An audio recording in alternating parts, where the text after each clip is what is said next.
Story 1. The Loop That Never Ended.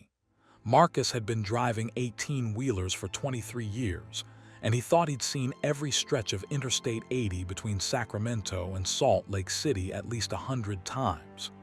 The route was predictable, almost comforting in its monotony. He knew every truck stop, every way station, every place where the highway curved just enough to make you adjust your grip on the wheel. It was a Tuesday night in October when everything he knew about that familiar road became meaningless. He'd left Sacramento at 6 in the evening, hauling a load of electronics destined for a warehouse in Utah.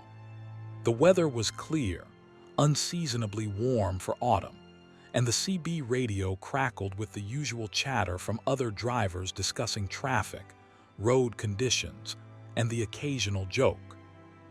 Marcus adjusted his seat, settled into the rhythm of the road, and watched the sun sink below the horizon, painting the sky in shades of orange and purple that reflected off his side mirrors. Around 11 o'clock, he was making good time through Nevada, approaching a section of highway he'd driven countless times. The road stretched straight ahead, cutting through flat desert terrain dotted with sage brush and the occasional abandoned structure.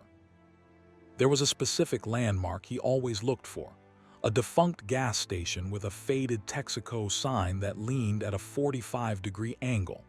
He used it as a mental checkpoint, knowing that about 30 miles past it, there was a decent truck stop where he could grab coffee and stretch his legs. The gas station appeared in his headlights right on schedule. Marcus glanced at his GPS, which showed him exactly where he expected to be. He continued driving, watching the mile markers tick by, listening to an oldie station playing classic rock. 40 minutes later, he started looking for the truck stop, but the landscape seemed to stretch endlessly without variation. He checked his GPS again. It showed him in the right area, but there was no truck stop in sight. Then he saw it, the Texaco station with the leaning sign, appearing in his headlights exactly as it had 40 minutes earlier. Marcus felt a cold sensation in his chest. He looked at his odometer, which showed he'd traveled 32 miles since the last time he'd seen the station. He checked his fuel gauge. It had dropped proportionally to the distance traveled. His GPS recalculated and showed him back at the position he'd been in nearly an hour ago. He grabbed his CB radio. "Breaker, breaker, this is Mountain Bear. Anybody out there experiencing anything weird on I-80 eastbound near mile marker 214? Static answered him. Then more static. The oldie station had vanished from his radio, replaced by white noise across every frequency. Marcus felt sweat beading on his forehead despite the cool air conditioning. He kept driving, telling himself there was a rational explanation. Maybe he dozed off. Maybe he'd somehow gotten turned around, though the road had been perfectly straight. 25 miles later, the Texaco station appeared again. This time, Marcus pulled over onto the shoulder, his heart hammering in his chest. He checked everything: his logbook, his GPS, his odometer, his phone. According to his phone, it was 12:47 a.m. According to his logbook, he should have been well past this point by now. According to his GPS, he was at mile marker 214 for the third time. He stepped out of the cab, and the desert air hit him with its characteristic chill. The sky was clear, stars brilliant overhead, and the silence was absolute except for the idling of his engine. He walked around the truck, checking the tires, the trailer connection, anything that might explain what was happening. Everything was normal. The truck was fine. The load was secure. He climbed back into the cab and stared at the dark road ahead. In his rearview mirror, the Texaco station's broken sign swayed slightly in a breeze he couldn't feel. Marcus made a decision. He would mark the station somehow, prove to himself that he was actually looping. He found a can of orange spray paint in his toolbox, walked to the station, and painted a large X on the weathered wall facing the highway. The paint was vivid even in the darkness, illuminated by his truck's running lights. He photographed it with his phone, noting the timestamp, 1:03 a.m. Back in the truck, he continued driving, pushing his speed up to 75. He counted in his head, watched the mile markers obsessively, and kept his eyes locked on the road. 30 minutes passed. 40. The landscape remained unchanged, the same endless desert, the same dark sky. Then his headlights caught something ahead. The orange X glowed in his high beams, but his phone showed a different timestamp, 1:51 a.m. He'd been driving for 48 minutes. The odometer confirmed the distance. He'd burned the fuel, but he was back at the same location, staring at the mark he'd made less than an hour ago. Marcus felt reality tilting around him. He grabbed the CB again, cycling through every channel, calling for anyone, getting nothing but static that seemed to pulse with a rhythm that made his teeth ache. He tried his cell phone. No signal. He tried his satellite communicator, the emergency device his company required all drivers to carry. The screen flickered and died. He tried to reverse, to turn around, but the highway behind him stretched into darkness that seemed thicker than normal, almost solid. Every time he put the truck in reverse, the engine sputtered and threatened to stall. Forward was the only option. Marcus drove through the loop 6 more times. Each time he passed the Texaco station, he added another mark, another sign, until the wall was covered in orange symbols. His phone's timestamps showed time was passing normally. Minutes turned into hours. But the loop remained constant, unchanging, trapping him in the same 30-mile stretch of highway. He tried different speeds, tried stopping for extended periods, tried everything he could think of. On the 9th pass, something changed. There was another truck at the Texaco station. Marcus slammed on his brakes, the air brakes hissing loudly in the silence. The truck was a Peterbilt, older model, paint faded and weathered. It was parked at an angle as if the driver had stopped suddenly. Marcus approached cautiously, his flashlight cutting through the darkness. The cab was empty, but the keys were still in the ignition. The logbook on the dashboard showed dates from 1987. A piece of paper was tucked into the sun visor, the handwriting shaky. "I've been here for 63 loops. The road doesn't end. It doesn't stop. Don't try to wait it out. Keep driving. Eventually something breaks. I don't know what. I'm going to walk. If you find this, I'm sorry. Tell my wife I tried to come home." The note wasn't signed, but there was a name embroidered on a jacket hanging behind the seat. Raymond. Marcus felt tears burning in his eyes. He took the note, folded it carefully, and put it in his pocket. He climbed back into his own truck, his hands shaking so badly he could barely grip the steering wheel. He drove through the loop 20 more times, each pass blurring into the next. He stopped counting after 30. He stopped checking his phone. He stopped trying to understand. Then on a pass he couldn't number anymore, the landscape changed. It was subtle at first, a slightly different angle to the shadows, a rock formation that seemed fractionally shifted. Then the Texaco station appeared, but the orange marks were gone. The wall was blank, weathered, as if he'd never painted it. His GPS flickered and suddenly showed him at mile marker 287, 73 miles past where he'd been trapped. The CB radio crackled to life. "Weather moving in from the north, all drivers be advised." Marcus nearly sobbed with relief. He grabbed the microphone. "This is Mountain Bear. I'm eastbound on 80. Does anyone copy?" "Copy that, Mountain Bear. This is Silver Eagle. You sound rattled, buddy. Everything okay?" Marcus opened his mouth to explain but couldn't find the words. How could he describe what had happened? How could he make anyone believe it? "Yeah," he finally said. "Yeah, I'm okay, just tired. Long night." 10-4. "Keep the shiny side up." Marcus drove to the next truck stop, 40 miles down the road. He parked, went inside, and asked the attendant what time it was. 4:30 in the morning, the man said, looking at him strangely. According to Marcus's phone, it was 6:23 a.m. According to the clock on the wall, the attendant was right.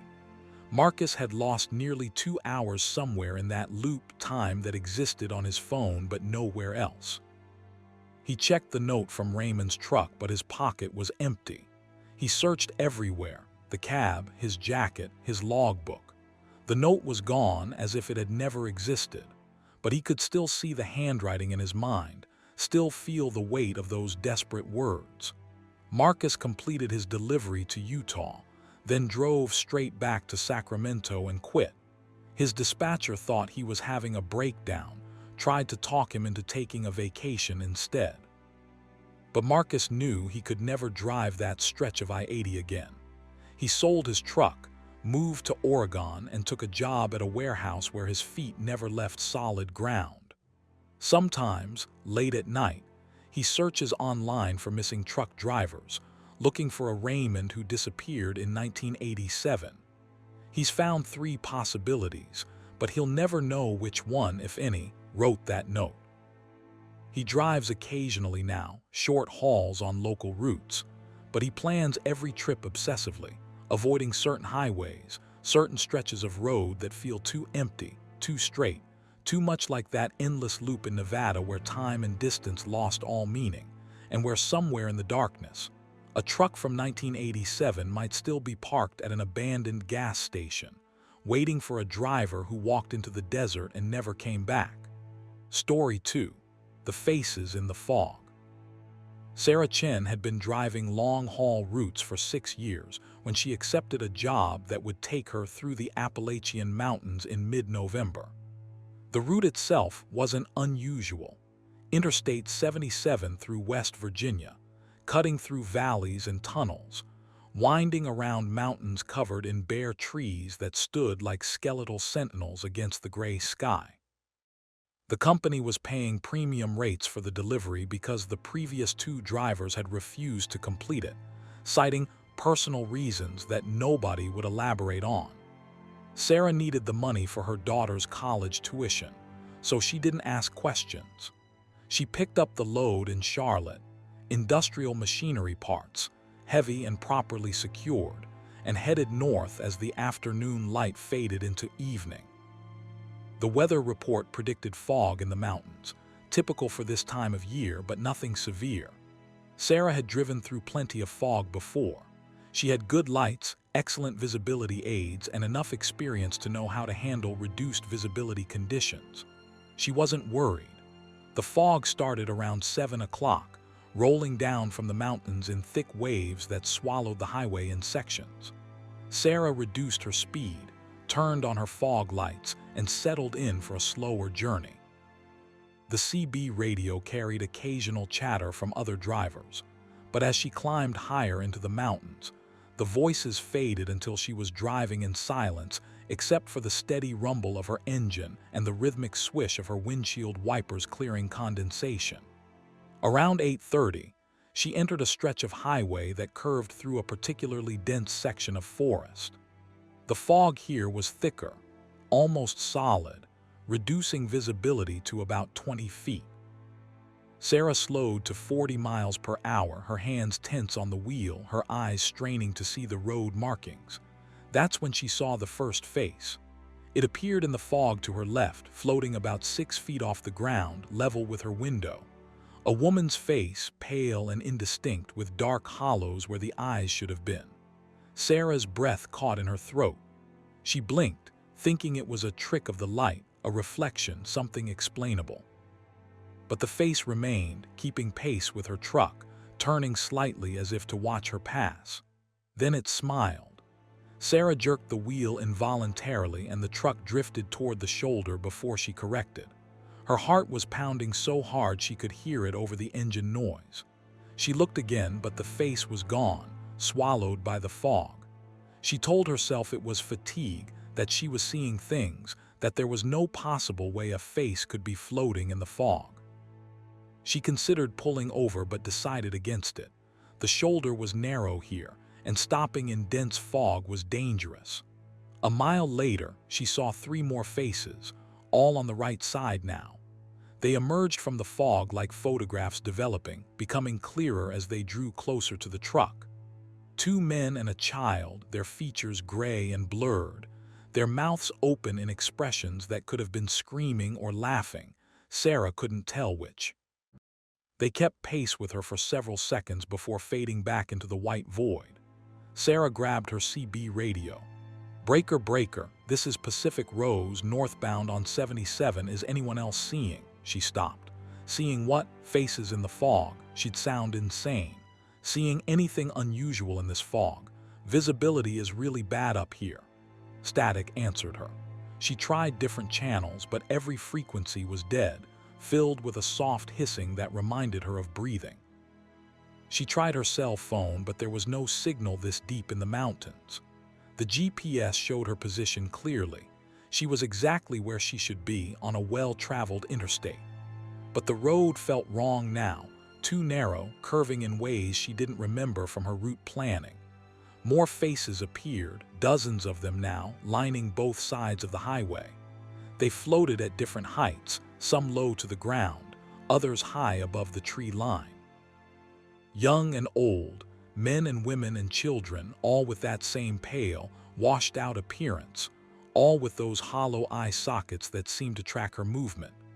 Sarah felt her skin crawling, every instinct screaming at her to stop, to turn around, to do anything except keep driving deeper into this nightmare. But the road was too narrow to turn around, and reversing on a mountain highway in dense fog was suicide. The only option was forward. The faces began pressing closer to the truck, some coming right up to her windows. Sarah could see details now that made her stomach turn. The faces weren't just pale, they were translucent, and behind them she could see the fog itself swirling and moving. They weren't solid, they weren't real, but they were there, undeniably there, watching her with those empty eyes. One face, a young man with what might have been a baseball cap, pressed against her driver's side window. Sarah screamed and swerved again, this time nearly clipping the guardrail. The face didn't move back. It passed through the window, through the glass as if the glass wasn't there. And for a moment Sarah saw it inside her cab, hovering between her and the passenger seat, its mouth open in a silent scream that matched her own. Then it was gone, pulled back into the fog as if yanked by an invisible rope. Sarah was crying now, tears streaming down her face, her breath coming in short gasps. She wanted to close her eyes to make it all stop, but she had to watch the road, had to keep driving. The faces multiplied until there were hundreds of them, thousands, filling the fog on both sides of the highway like a crowd at a parade. They swirled and moved, merging with each other, separating, forming patterns that hurt to look at. A new sound joined the engine's rumble, a low humming that seemed to come from everywhere at once. It vibrated through the truck's frame, through Sarah's seat, through her bones. The faces began moving in rhythm with the humming, swaying like seaweed in a current. Sarah felt the humming in her teeth, in her skull, and with it came images that weren't hers. She saw a car accident, twisted metal and broken glass, bodies on the pavement. She saw a bus going over a guardrail, tumbling down a mountainside in slow motion. She saw a family in a sedan, their faces pressed against the windows as water filled the car interior. She saw a truck much like hers, jackknifed across both lanes, surrounded by emergency vehicles with flashing lights. Accident after accident, death after death, all on this stretch of highway, all absorbed into the fog in the mountain. The faces weren't watching her. They were showing her, warning her, welcoming her. Sarah screamed again, a raw sound of pure terror, and slammed her foot down on the accelerator. The truck surged forward, engine roaring, and the faces began pulling away, stretching like taffy as she increased her speed. She pushed the truck faster than was safe, faster than was sane, the speedometer climbing to 60, then 70, the road curving dangerously beneath her wheels. The faces reached for her, their mouths opening wider, their forms stretching across the fog like cobwebs. Then she burst through. The fog ended abruptly, as if she'd driven through a wall. One moment she was surrounded by white and faces and that terrible humming. The next she was on clear highway under a sky full of stars. Sarah's hands were locked on the wheel so tightly that her fingers had gone numb. She was gasping for air, her vision blurred with tears, her entire body shaking. She drove another 10 miles before pulling into a rest area, where she sat in her cab with the engine running and all the lights on, too terrified to close her eyes. Every time she blinked, she saw those faces, those hollow eyes, that reaching crowd of the dead. She tried the CB radio again, and this time a cheerful voice answered. "Evening, Pacific Rose, how's the road treating you?" Sarah wanted to tell him, wanted to warn him about the fog and what waited inside it. But the words wouldn't come. Instead, she said, "Fine, road's fine, just checking in. 10-4, drive safe now." She sat in that rest area for 3 hours, until the first light of dawn began painting the eastern sky. Other trucks came and went, drivers waving at her, normal and solid and real. She checked the news on her phone once she had signal again, searching for accidents on that stretch of I-77. She found dozens from over the years, fatal crashes, vehicles going over guardrails, disappearances. One article from 1982 described a phenomenon locals called the gathering fog, where multiple accidents would occur on the same night in the same location. Witnesses reported seeing unusual shapes in the fog before crashes occurred. The state had installed additional lighting and guardrails, but accidents continued sporadically. The most recent was from 2 months ago, a driver who claimed to have seen people in the fog before his truck went off the road. He survived but was so traumatized he never drove again. Sarah completed her delivery that morning, then called her dispatcher and quit immediately. No explanation, no 2 weeks' notice. She was done. The dispatcher reminded her about the contract, about the penalties for breaking it, but Sarah didn't care. Some things weren't worth any amount of money. She never drove through the Appalachian Mountains again. She took a job with a local delivery company, short routes within city limits, where the only fog was the normal morning mist that burned off with the sun. But sometimes, on overcast days when the clouds hang low and thick, Sarah sees shapes in the white. Just for a moment, just at the edge of her vision. Faces that might be faces, watching her with hollow eyes. She never stops driving when she sees them. She accelerates, gets out of the fog as quickly as possible, and tries not to think about that November night. But she knows they're still there in the mountains, in the fog, waiting at the side of the road. Collecting, growing. A crowd of the dead who couldn't leave the place where they died, trapped forever in the white nothing, reaching out to every driver who passes through their territory. And someday, Sarah knows, someone won't drive fast enough. Someone will stop or slow down or stare too long at those faces. And the fog will have another soul to add to its collection, another face to sway and reach and show the next driver what awaits them in those winding mountain curves where the dead refuse to rest, and the fog never entirely clears. Story 3. The truck stop that wasn't there. Daniel Morrison had been driving the northern routes between Montana and North Dakota for 8 years, and he prided himself on knowing every truck stop, every service station, every place to grab a meal or take a rest between the empty plains and endless sky. He kept a detailed notebook with ratings and notes, which places had the best coffee, which had clean showers, which mechanics were trustworthy. It was a Tuesday in late January when he discovered a truck stop that wasn't in his notebook, wasn't on his GPS, and according to everything he checked later, didn't exist. The temperature had dropped to 15 below zero, and Daniel was hauling a load of agricultural equipment from Billings to Fargo. The highway was clear, but surrounded by snow-covered fields that stretched to the horizon, broken only by occasional fence lines and the dark shapes of distant farmhouses.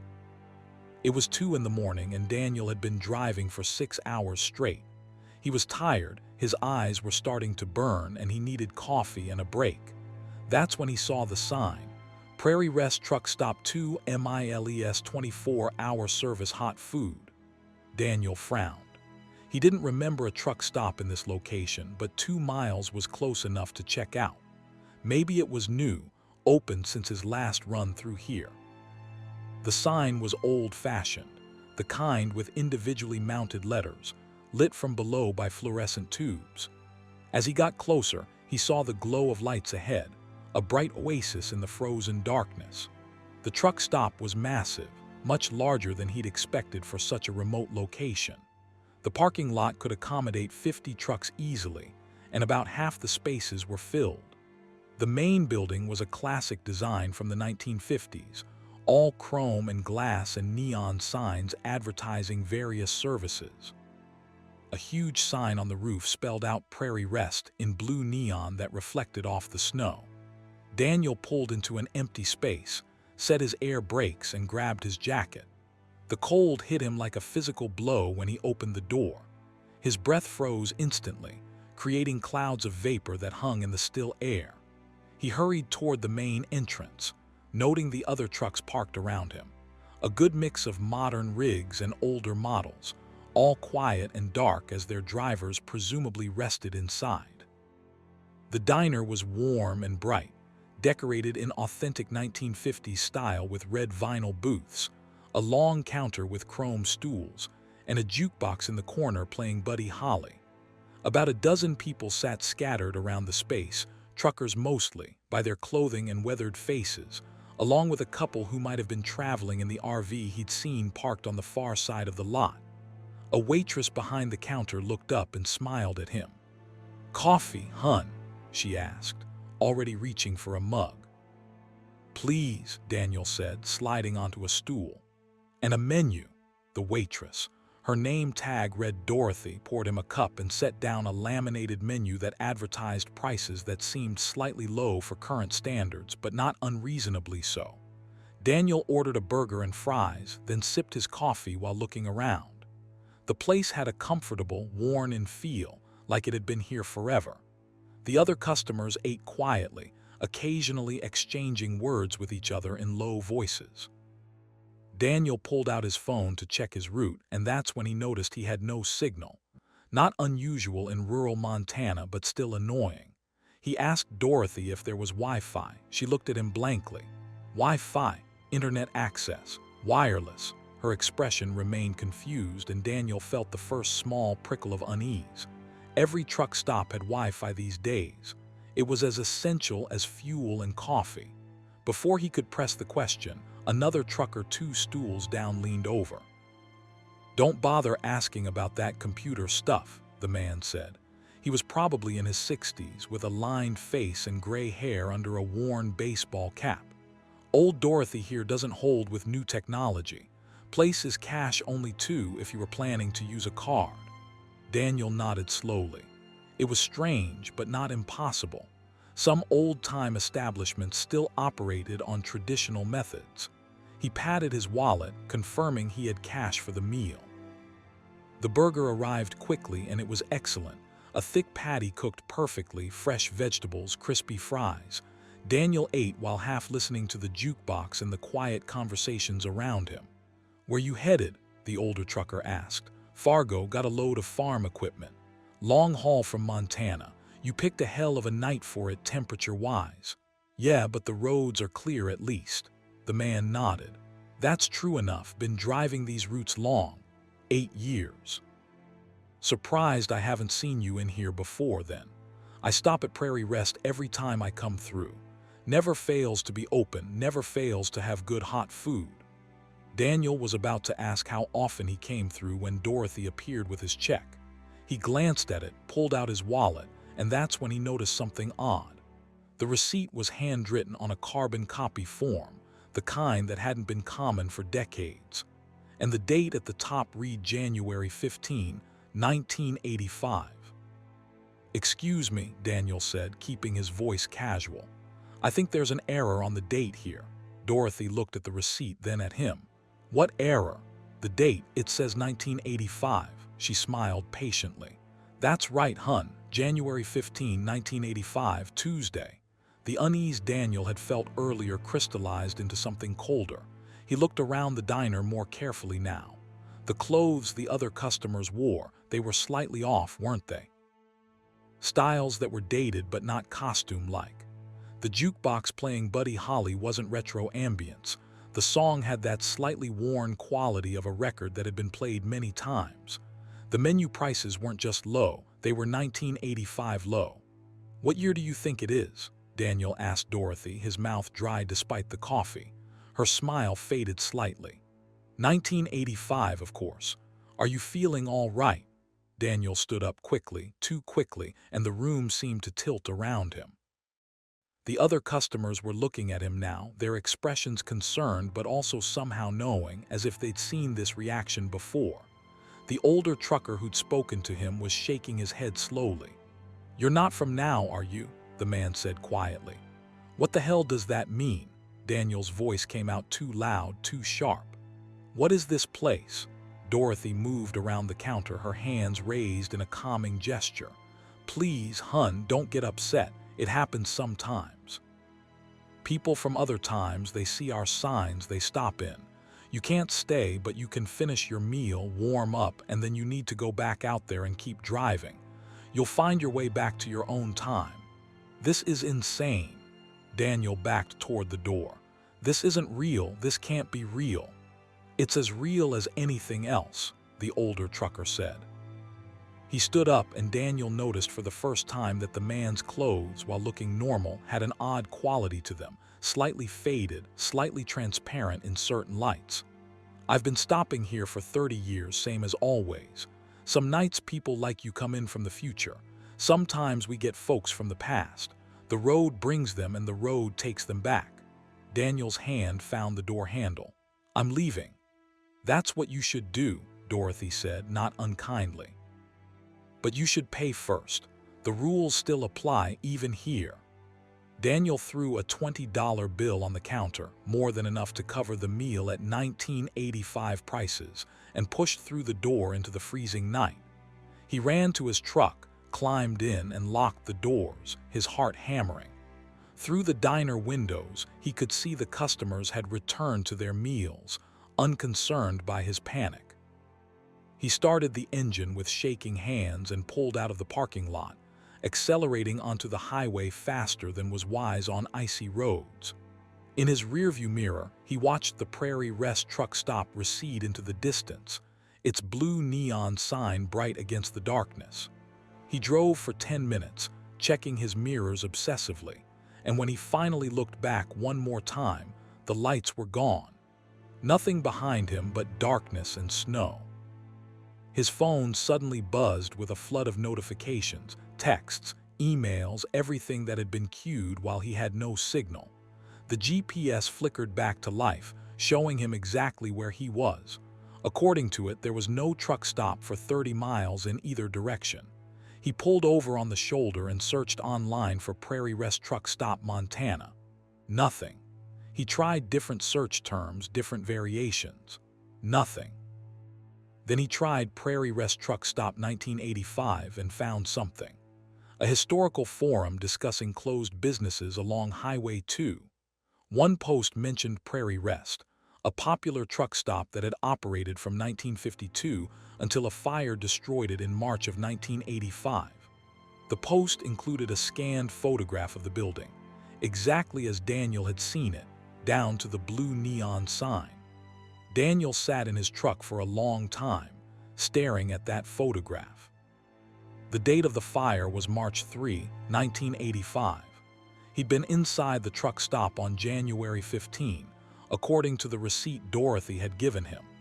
7 weeks before it burned down. He reached for the receipt to confirm the date, but his pocket was empty. He searched everywhere, the floor, between the seats, his jacket pockets. The receipt was gone. The only proof he had was his memory and a half-empty tank of fuel that should have been fuller if he'd driven straight through without stopping. Daniel completed his delivery to Fargo, but he couldn't focus on his work. His mind kept returning to that diner, to Dorothy's patient smile, to the older trucker who'd been stopping there for 30 years, even though the place had burned down decades ago. He requested different routes for his next assignments, avoiding Highway 2 entirely. But 3 months later, his dispatcher assigned him an urgent delivery that required him to take the same route in the middle of the night in similar weather conditions. Daniel tried to refuse, but the company was insistent. It was a high-priority load, premium pay, and he was the only driver available with the right equipment certification.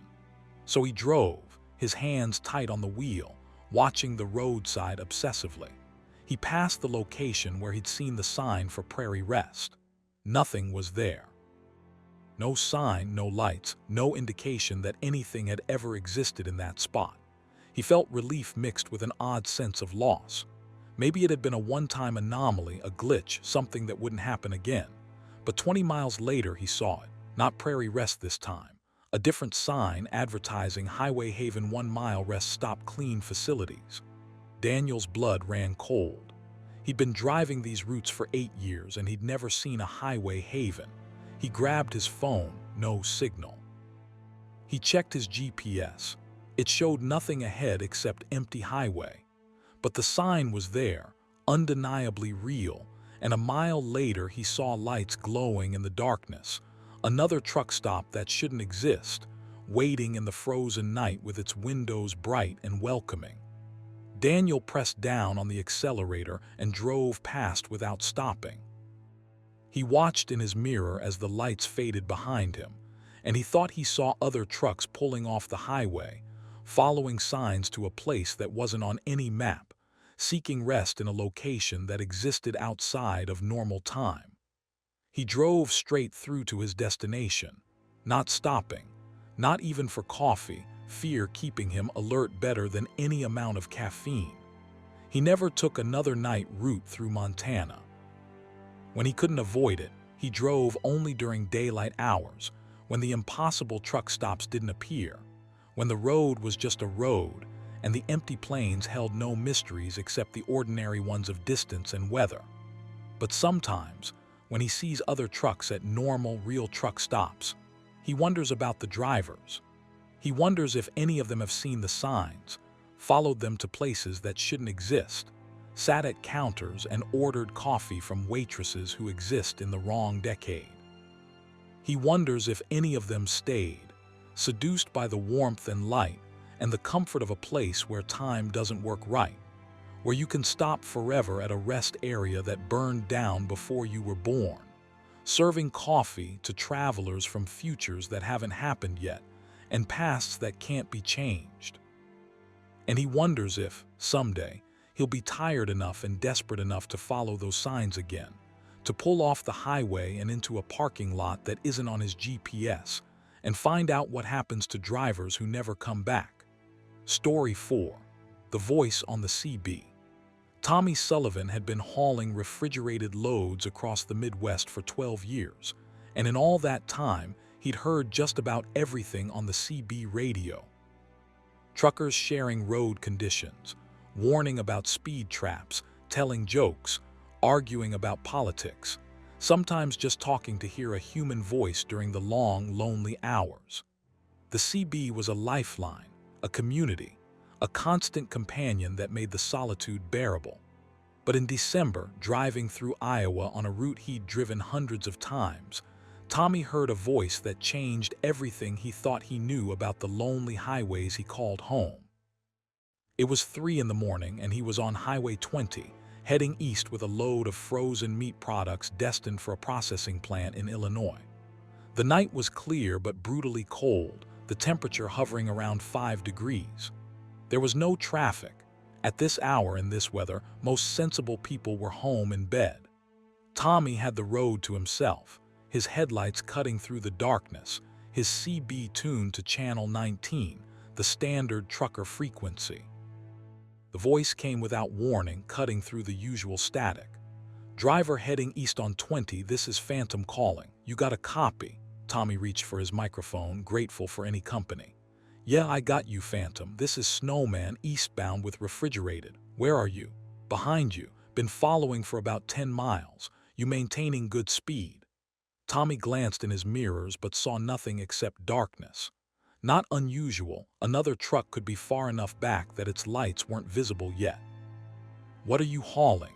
"Same as always, same as I've been hauling for 30 years on these roads." 30 years, that's a good run. You must know every mile of this highway." "I know it better than anyone." The voice had a strange quality to it, slightly distorted as if it was coming from far away despite the clear signal. "I know where the ice forms first in winter. I know which bridges get slippery. I know where the fog rolls in. I know everything about this road. Tommy smiled. Sounds like you and me both. This is my 12th year running Midwest routes. Where you headed tonight? Same place I always head. Same place I've been going for 30 years. There was something odd about the repetition, but Tommy attributed it to the way some old-timers talked, stuck in their patterns and habits. He tried a different question. What's your handle stand for? Phantom. A pause, longer than normal for CB conversation. It's what I am now, what I became. You want to know the truth, Snowman? Sure, I guess. I died on this highway, mile marker 247, December 15, 1989. Jackknifed on black ice, went over the median, hit an oncoming van, killed me and a family of 4. I've been driving this road every night since, trying to make it right, trying to warn people. You're heading straight for black ice, Snowman. It forms at mile marker 247 every night when the temperature hits 5 degrees. You need to slow down. You need to slow down now. Tommy felt ice forming in his stomach that had nothing to do with the outside temperature. He checked his GPS. He was approaching mile marker 240, 7 miles from the location the voice had mentioned. This isn't funny, man, if you're trying to spook me. Look me up when you get home. Brian Patterson died December 15, 1989, Highway 20, mile marker 247. It's all in the accident reports. I'm trying to help you. The ice is there. It's always there. Slow down. The radio went silent. Tommy tried calling back, switching through channels, but got only static. His hands were sweating despite the cold, his heart rate elevated. It had to be a prank, some bored trucker with a dark sense of humor. But the voice had sounded so sincere, so desperate. Mile marker 245 appeared in his headlights. Tommy reduced his speed from 65 to 50. He felt foolish doing it, felt like he was letting some stranger's ghost story control him. But something in that voice, something in the specific details made him cautious. Mile marker 246. He slowed to 40. Then he saw it. A patch of highway that reflected his lights differently than the surrounding pavement, a subtle sheen that indicated ice. It stretched across both eastbound lanes, at least 30 feet long. At 65 miles per hour in a loaded truck, that ice would have been deadly. Tommy navigated across it carefully at 30 miles per hour, feeling the slight slide of his tires before they caught traction again. His breath came out in a shaky exhale. He grabbed the CB mic. Phantom, if you're still out there, I don't know what the hell just happened, but thank you. The ice was there. You saved my life. No response. Tommy drove another 10 miles in silence, then pulled into a rest area, too shaken to continue immediately. He pulled out his phone and searched for Brian Patterson truck accident 1989 Iowa Highway 20. The results made his hands start shaking. The accident report was public record. Brian Patterson, age 41, experienced truck driver, died on December 15, 1989, when his truck hit black ice at mile marker 247 on Highway 20. He crossed the median and collided with a van carrying the Mitchell family, parents and 2 children. All 5 people died at the scene. The accident report noted that the temperature had dropped to 5 degrees that night, and a patch of black ice had formed on a bridge that didn't have adequate drainage. Tommy sat in his truck, staring at that report for a long time. Then he continued driving, completing his delivery and trying to rationalize what had happened. Coincidence. Someone had read the same accident report and used it for a prank. The ice being there was just bad luck and the warning was just good timing. But he couldn't quite believe that. The voice had been too specific, too desperate, too real. 3 weeks later, Tommy was running the same route, same highway, different time of night. Around midnight this time, early December again, temperature dropping. The voice came back. Snowman, this is Phantom. You got a copy? Tommy's heart jumped. I've got you, Phantom. Where are you? Behind you, always behind you. There's something ahead you need to know about. Mile marker 198. Diesel fuel spill from an accident 2 hours ago. They haven't sanded it yet. It's like grease on the pavement. You need to take the next exit and detour around. Tommy checked his GPS. He was at mile marker 185, 13 miles from the warning location. He hadn't heard anything on the radio about an accident or fuel spill. How do you know about this? I see everything on this road. I see it all happening over and over. The accidents, the close calls, the lucky breaks. I'm stuck here, Snowman, stuck watching it all. But I can warn people sometimes. I can help. Take the next exit, please. The next exit was 5 miles ahead. Tommy took it, detouring onto local roads that would add 40 minutes to his trip. He felt ridiculous, letting a voice on the radio, possibly a hallucination, possibly a prankster, dictate his route. But he drove the detour anyway, rejoining Highway 20 15 miles east of mile marker 198. When he got home, he checked the Iowa incident reports. There had been an accident at mile marker 198 at 9:47 p.m. A pickup truck had blown a tire and crashed, rupturing its fuel tank. Diesel fuel had spilled across both lanes. One truck had jackknifed trying to avoid it, and 2 cars had gone into the ditch. No fatalities, but multiple injuries. The highway had been partially closed for cleanup until 1 in the morning. Tommy had driven through that area at 12:30 a.m. after the cleanup. If he hadn't taken the detour, he would have been there at midnight, right when the fuel spill was at its worst and the jackknifed truck was blocking the road. He might have been involved in that accident. He might have died. The warnings continued over the following months. Not every trip, but often enough that Tommy began to depend on them. Phantom would appear on his CB, always with specific information about hazards ahead. Ice patches, accidents, mechanical failures on other vehicles that were about to cause problems, construction zones that weren't marked, animals on the road. Every warning was accurate. Every time Tommy followed the advice, he avoided danger. Other truckers Tommy talked to had never heard Phantom's voice. He asked around at truck stops, described the transmissions, but nobody else reported similar experiences. The warnings seemed to be exclusively for him, as if Brian Patterson's ghost had chosen Tommy specifically to protect. Tommy became dependent on those warnings. He drove less cautiously when Phantom was active, trusting the voice to alert him to hazards. He pushed his hours longer, knowing that if real danger appeared, he'd be warned. He took routes he might otherwise avoid, confident that his guardian ghost would keep him safe. Then came a night in March. Tommy was running behind schedule, pushing to make a delivery deadline. He was on Highway 20 again, same stretch where he'd first heard Phantom's voice. It was raining, the road slick, visibility poor. He was driving faster than conditions warranted, but he needed to make up time. The CB was silent. "Come on, Phantom," Tommy muttered, checking his mirrors. "If there's anything I need to know, now would be the time." No response. Just static and the occasional brief transmission from other truckers miles away. Tommy kept driving, speed creeping up to 70 despite the rain. He was approaching mile marker 247, where Brian Patterson had died 30 years ago, where black ice had claimed 6 lives. The CB crackled to life. "Snowman." The voice was faint, barely audible through heavy static. "I can't protect you forever. You have to yourself." "Phantom, you're breaking up.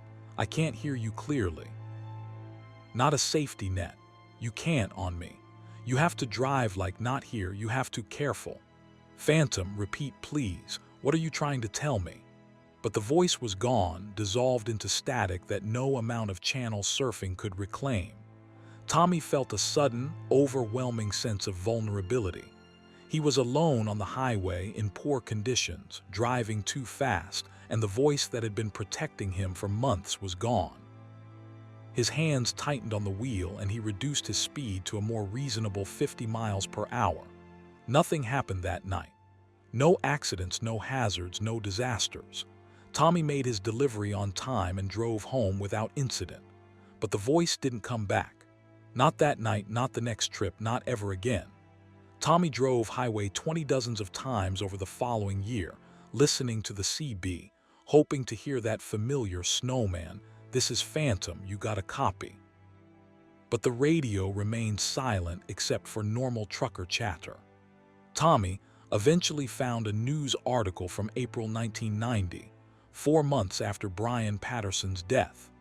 Patterson's widow had given an interview about the accident, about her husband's obsessive commitment to safety, about how he'd always said that if anything happened to him on the road, he hoped he could somehow continue helping other drivers.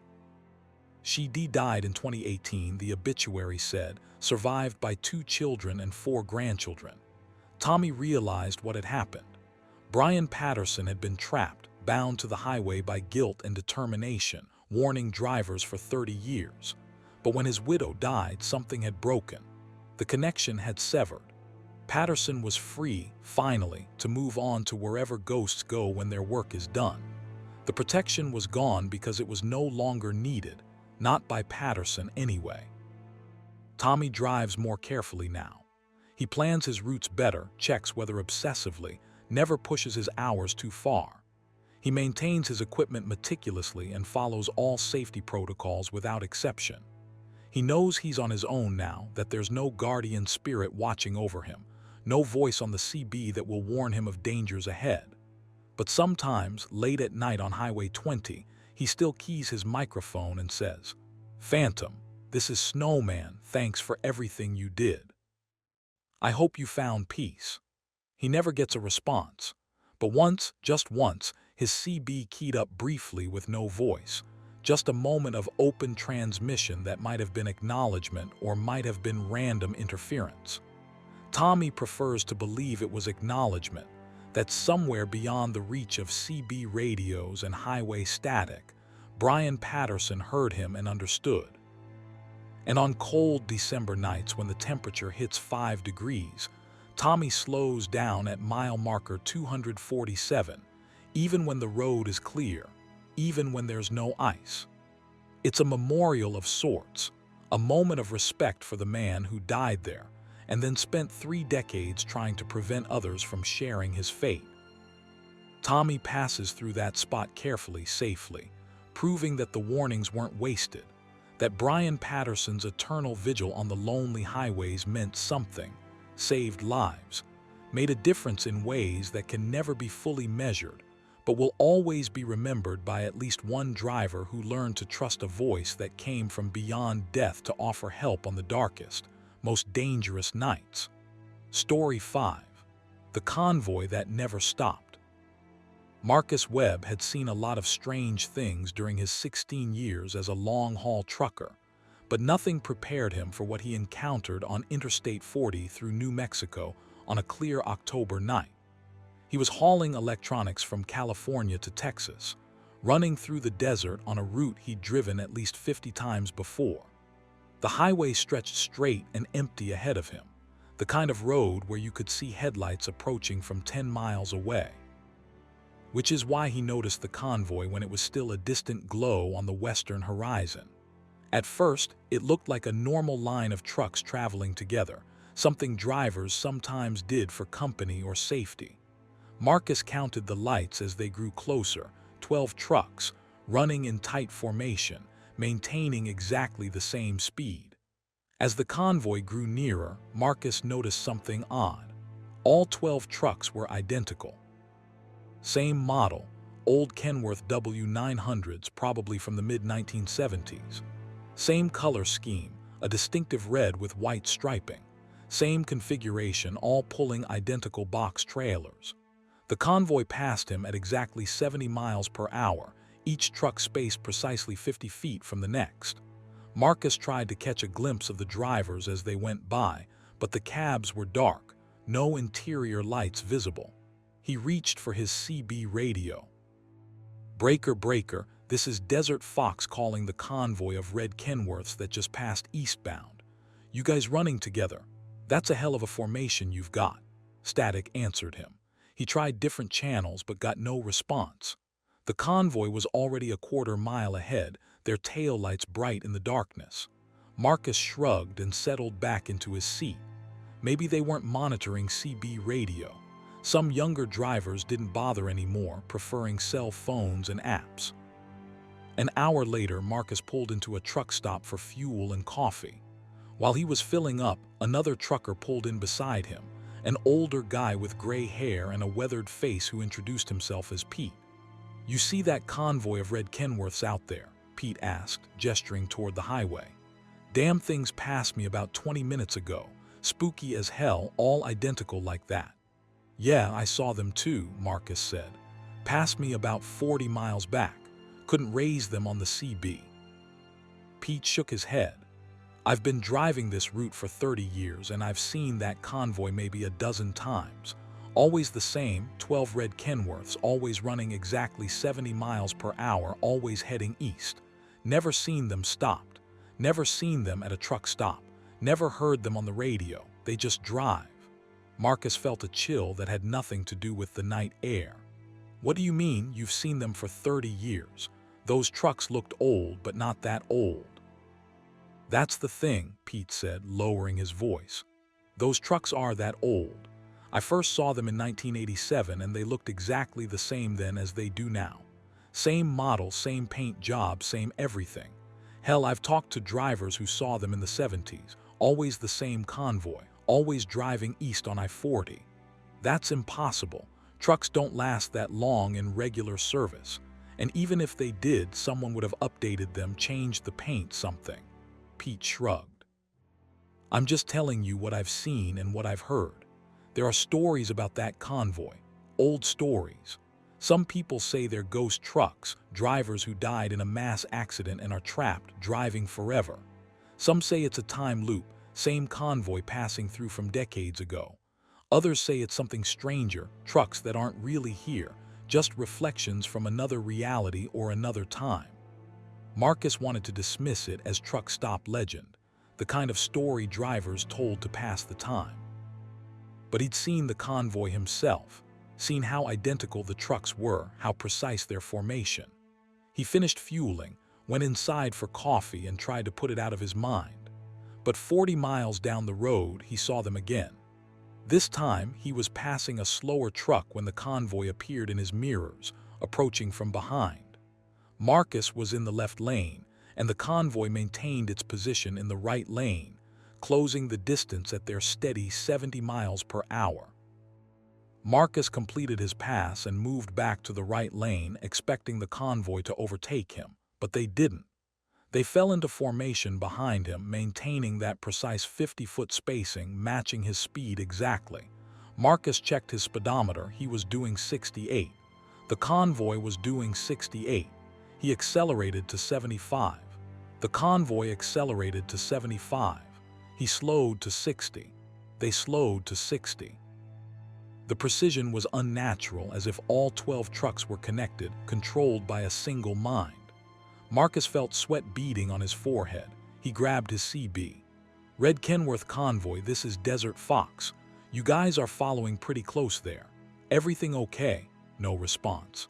Just the steady formation in his mirrors, 12 sets of headlights maintaining perfect spacing and speed. Marcus tried to let them pass by slowing down further, dropping to 50 miles per hour. But the convoy matched him, never gaining, never falling back. He was being herded, controlled, forced to travel at whatever speed they chose. For 20 miles, the convoy maintained its position. Marcus's hands ached from gripping the wheel too tightly, his eyes constantly flicking to his mirrors. He tried changing lanes, the convoy shifted with him. He tried sudden speed changes, they matched instantly. He couldn't shake them. Then, abruptly, the convoy moved around him. All 12 trucks shifted to the left lane in perfect unison and began overtaking. Marcus finally got a good look at the cabs as they passed. The windows were dark, but in his headlights he could see the interiors. The seats were empty. All 12 trucks were driving themselves. Marcus's heart hammered in his chest. His breath came in short gasps. Empty trucks. Ghost trucks. Pete's stories suddenly seemed a lot less like legend and a lot more like warning. The convoy completed its pass and pulled back into the right lane ahead of him, returning to their formation, their taillights stretching into the distance. Marcus grabbed his phone and pulled up a search, driving one-handed while he looked for information. He found an old news article from 1976. A trucking company called Red Desert Freight had operated a fleet of 12 Kenworth W900s, distinctive for their red and white paint scheme. On October 14, 1976, all 12 trucks had departed from Flagstaff, Arizona, heading east on Interstate 40 as part of a promotional convoy. None of them reached their destination. Somewhere in the New Mexico desert, all 12 trucks vanished. No wreckage, no bodies, no trace. The company went bankrupt within a year. The mystery was never solved. October 14. Marcus checked the date on his phone. October 14. Exactly 45 years to the day since the convoy disappeared. The highway ahead curved slightly and the convoy's taillights disappeared around the bend. Marcus navigated the curve, expecting to see them on the straight stretch beyond, but the road was empty. The convoy was gone. He checked his mirrors, nothing behind him either. He was alone on the highway again, as if the 12 trucks had never existed. Marcus pulled over at the next exit, his entire body shaking. He sat in a parking lot, lights on, engine running, trying to process what he just experienced. Empty trucks, a 45-year-old mystery, a convoy that appeared and disappeared like smoke. He wanted to believe he'd hallucinated it, that fatigue had made him see things, but he knew what he'd seen.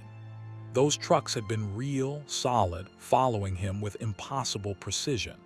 He completed his delivery the next day and immediately requested different routes. He never drove that stretch of I-40 on October 14th again. He couldn't. The thought of seeing that convoy one more time, of being followed by those empty trucks, was too much. But a year later, curiosity got the better of him. On October 13th, Marcus deliberately drove that section of highway. He wanted to know if it would happen again, if the convoy would appear on the anniversary. He reached the area where he'd first seen them around 10 p.m. The highway was empty, just him and the stars and the dark desert. He drove through the night, watching, waiting. At 11:47 p.m. he saw the lights, 12 sets of headlights appearing on the horizon, approaching in perfect formation. Marcus pulled over, this time determined to see them clearly, to document what was happening. He grabbed his phone and started recording as the convoy approached. Through his windshield, he captured them passing, 12 red Kenworths, windows dark, cabs empty, maintaining their ghostly formation. He posted the video online, expecting skepticism or accusations of fakery. Instead, he found dozens of similar accounts. Other truckers who'd seen the convoy over the years, dates and times that corresponded. Some had photos, grainy and unclear, but showing the same distinctive red trucks. One driver had seen them in 1989, another in 2003, another in 2015, always on October 14th, always on I-40, always heading east. The most disturbing account came from a driver who tried to follow the convoy in 2008.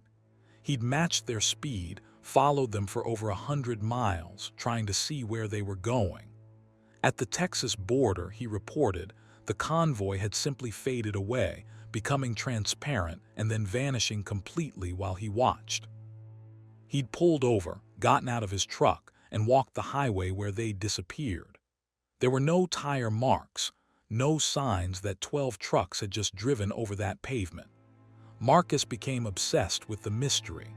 He researched the original Red Desert Freight Company, tracked down family members of the 12 missing drivers, read every article and report he could find about the 1976 disappearance. The official investigation had concluded that the trucks must have been stolen, driven off-road and hidden, possibly taken apart for valuable components. But that theory never explained why no trace was ever found, why none of the parts ever surfaced in the used market, why 12 experienced drivers would all vanish simultaneously, without any of them calling for help or leaving any evidence. One interview, buried in a local newspaper archive from 1977, caught Marcus's attention. The widow of one of the missing drivers had reported strange phone calls in the weeks after her husband's disappearance. She would hear his voice on the line, faint and distant, saying the same thing over and over. "Still driving, can't stop, still driving east, can't stop." The calls always came at night, always lasted only seconds before cutting off. They continued for 3 months and then stopped. The phone company had no record of them. Marcus wondered if the drivers were somehow trapped, conscious but unable to stop, condemned to repeat that last journey forever. He wondered if they knew what had happened to them, if they were aware of the decades passing while they drove through time, appearing briefly each year on the anniversary of their disappearance. He wondered if they could be freed, if there was some way to break the loop and let them finally rest. On October 14th of the following year, Marcus was on that highway again, this time with a plan. He'd researched the exact point where the convoy had been last seen in 1976, before they vanished. It was a stretch of road near the Arizona-New Mexico border, unremarkable except for a small roadside memorial that had been placed there years ago by the families of the missing drivers. Marcus parked at that memorial and waited. The convoy appeared right on schedule, approaching from the west. Marcus stood beside the memorial, watching them come. As they drew closer, he raised his hand, a gesture of acknowledgement, of respect. The lead truck began to slow. For the first time in 46 years, the convoy deviated from its pattern.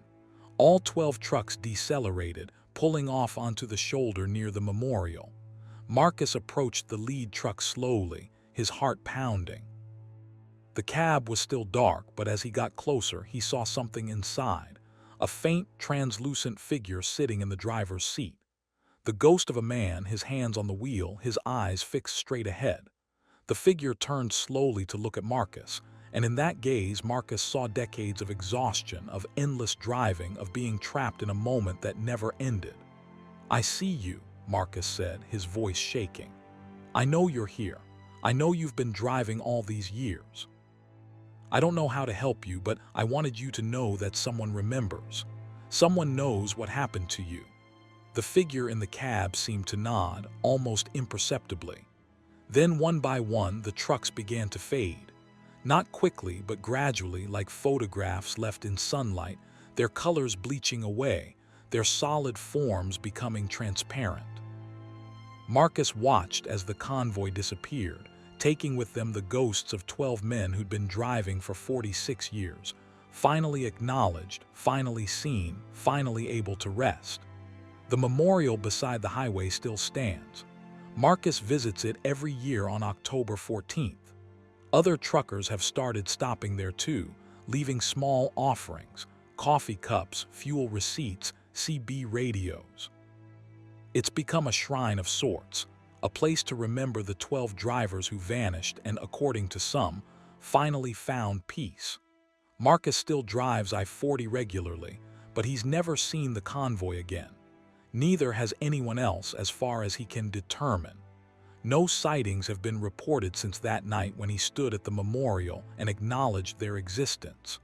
He wants to believe he helped them, that his recognition broke the loop and freed them.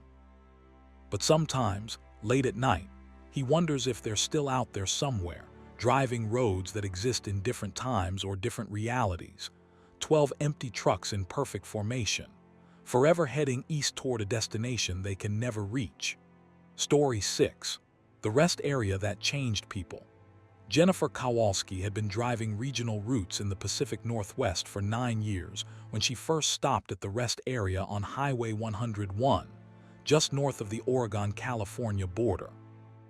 It wasn't marked on her GPS, and she didn't remember seeing signs for it, but after 8 hours behind the wheel, she desperately needed a bathroom break and a chance to stretch her legs.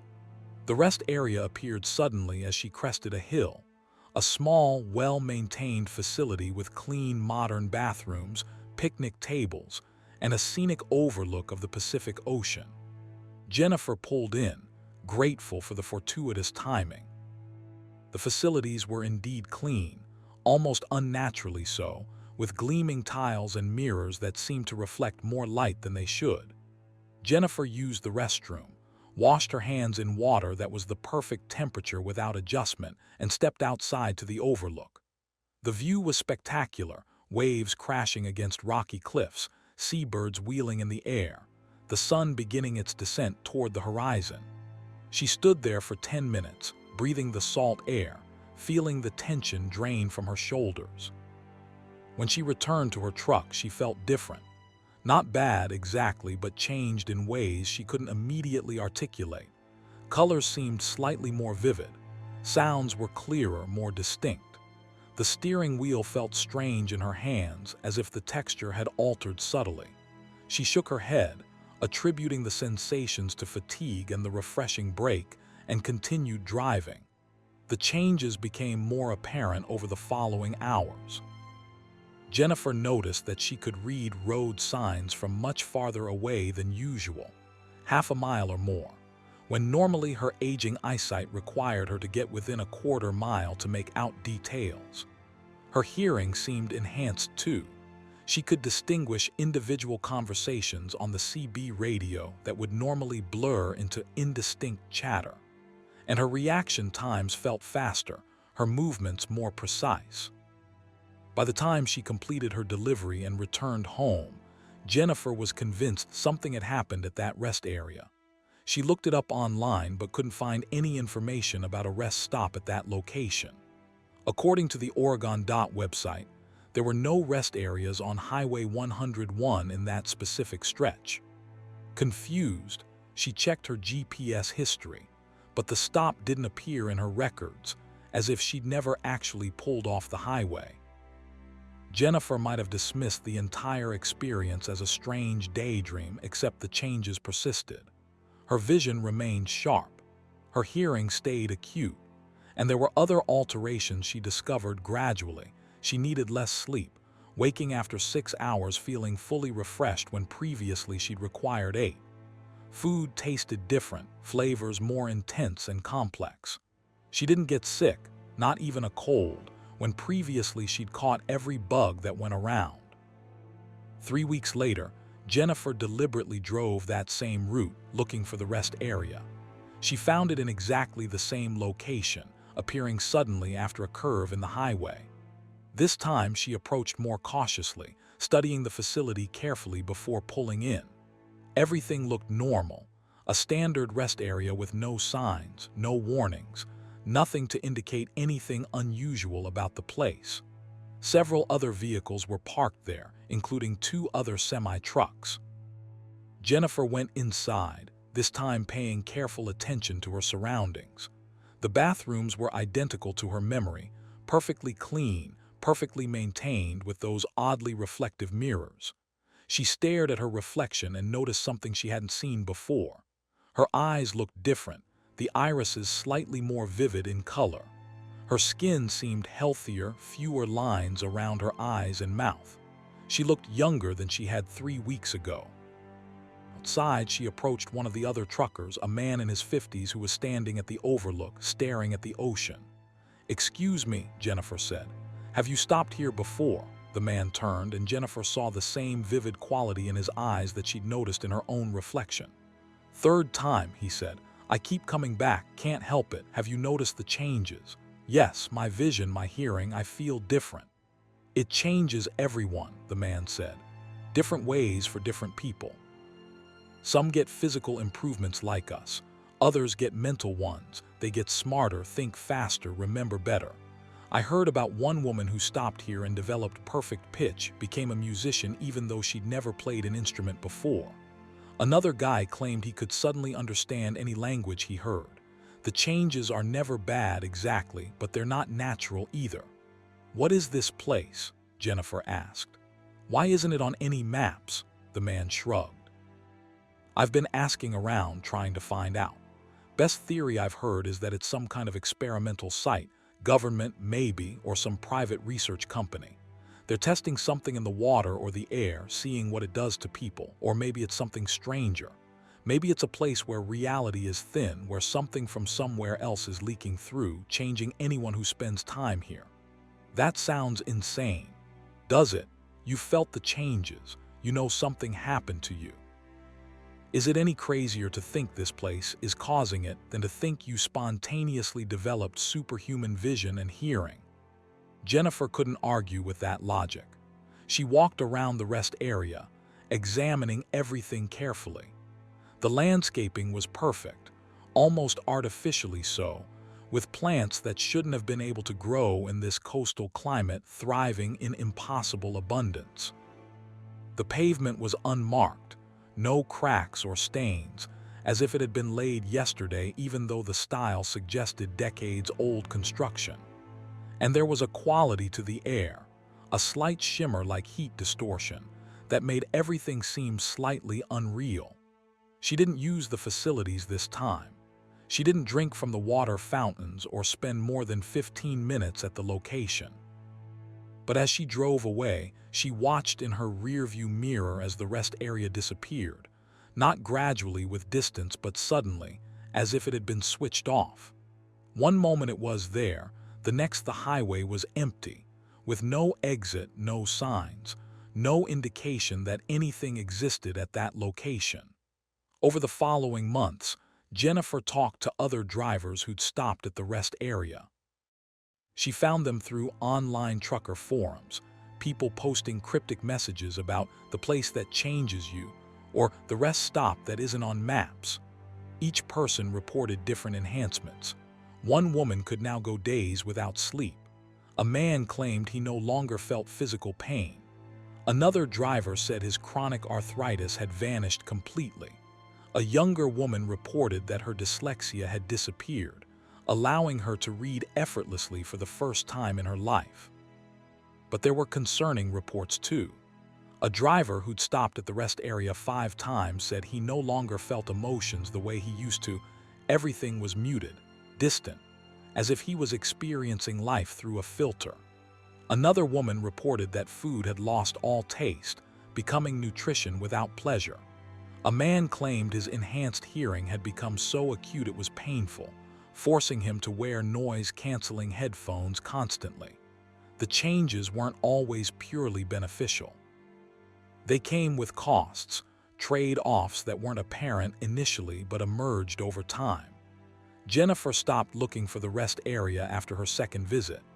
The enhancements she'd received were useful, even wonderful in many ways, but she didn't want to push her luck. She'd heard rumors about people who'd stopped there too many times, who'd changed so much they were no longer quite human. One story described a driver who'd visited the rest area weekly for 6 months and had supposedly developed the ability to see in complete darkness, but couldn't tolerate normal daylight anymore and had to drive only at night. Another tale told of a woman who'd gained perfect memory but lost the ability to forget, tormented by every moment of her life playing constantly in her mind with equal vividness. A year after her second visit, Jennifer was driving through a different state, Nevada, nowhere near the Pacific coast, when she saw the rest area again. Same design, same clean facilities, same ocean overlook even though she was in the middle of the desert, hundreds of miles from any coast. She pulled over on the shoulder, staring at the impossible sight. Other vehicles were pulling in and out, drivers oblivious to the wrongness of an ocean view in Nevada. Jennifer drove past without stopping, fear overriding her curiosity. The rest area appeared in different locations after that. Jennifer saw it in Idaho, in Montana, in Washington state. Always in different places, always looking identical, always offering that same dangerous promise of enhancement and change. She began to suspect that there wasn't just one rest area, but many, or perhaps a single location that could manifest anywhere, appearing to travelers who needed it or wanted it, or simply happened to be in the right state of mind to perceive it. Jennifer started documenting her findings, creating a map of sightings based on reports from other drivers. The rest area appeared most frequently in remote areas, on lonely stretches of highway where traffic was light and witnesses were few. But there was no real pattern to the locations. It could show up anywhere, anytime, for anyone. The only consistent factor was the changes it caused in people who stopped there. Some drivers sought it out deliberately, hoping for specific enhancements. Jennifer heard about a man with terminal cancer who'd been looking for the rest area for months, believing it could cure him. She heard about a woman who wanted to be smarter, who'd stopped at every rest area on the West Coast hoping to find the one that would change her. The rest area had become a legend, a myth, a place people either desperately sought or desperately avoided. Jennifer fell into the latter category. Her initial enhancements remained: the improved vision and hearing, the reduced need for sleep, the better health. But she didn't want more. She'd seen what happened to people who kept going back, who kept seeking additional changes. They became something else, something not quite human anymore. Their eyes developed that too vivid quality that marked them as different. They moved with an artificial precision that suggested their bodies no longer operated on quite the same physical principles as everyone else. The last time Jennifer saw the rest area was 5 years after her second visit. She was driving through Oregon again, the same stretch of Highway 101 where she'd first encountered it. The facility appeared in her headlights, and this time she saw something she hadn't noticed before. People were standing at the overlook, dozens of them, all staring out at the ocean. They weren't moving. They stood perfectly still, arranged in neat rows like mannequins or statues. As Jennifer drove past, her enhanced vision picked out details she wished she hadn't seen. The people weren't breathing. Their eyes were open but not blinking, and they all had that vivid, unnatural quality that marked them as changed. Jennifer drove past as quickly as traffic allowed, and in her rearview mirror, she watched the rest area disappear. But this time, the standing figures remained visible for a moment after the building faded, dozens of silhouettes standing in empty darkness before they too vanished. She understood then what happened to people who changed too much, who sought too many enhancements from that impossible place. They became part of it, absorbed into whatever strange reality the rest area represented, frozen in that moment of change forever. Jennifer never saw the rest area again after that night. She doesn't know if it stopped appearing to her because she no longer wanted it, or if it simply moved on to other drivers, other people seeking change or finding it accidentally. She still has the enhancements from her 2 visits, the sharp vision, the acute hearing, the excellent health. They've been useful in her work and her life. But sometimes she wonders what she gave up in exchange, what subtle piece of her humanity was lost when she used those perfect bathrooms and looked into those 2 reflective mirrors. She still drives the same routes, still passes through the locations where she saw the rest area manifest. But now she never stops at any rest area, no matter how tired she is, no matter how desperately she needs a break. She drives straight through, pushing her enhanced endurance to its limits, because she knows that if she stops at the wrong place, if the rest area appears one more time and she's tired enough or curious enough or desperate enough to pull in, she might not come back out. Not as herself, anyway. She might join those frozen figures at the overlook, staring at an impossible ocean, changed beyond recognition, trapped forever in a rest area that exists everywhere and nowhere, offering enhancements that come at costs no one fully understands until it's far too late to refuse them. Story 7. The Highway That Remembered.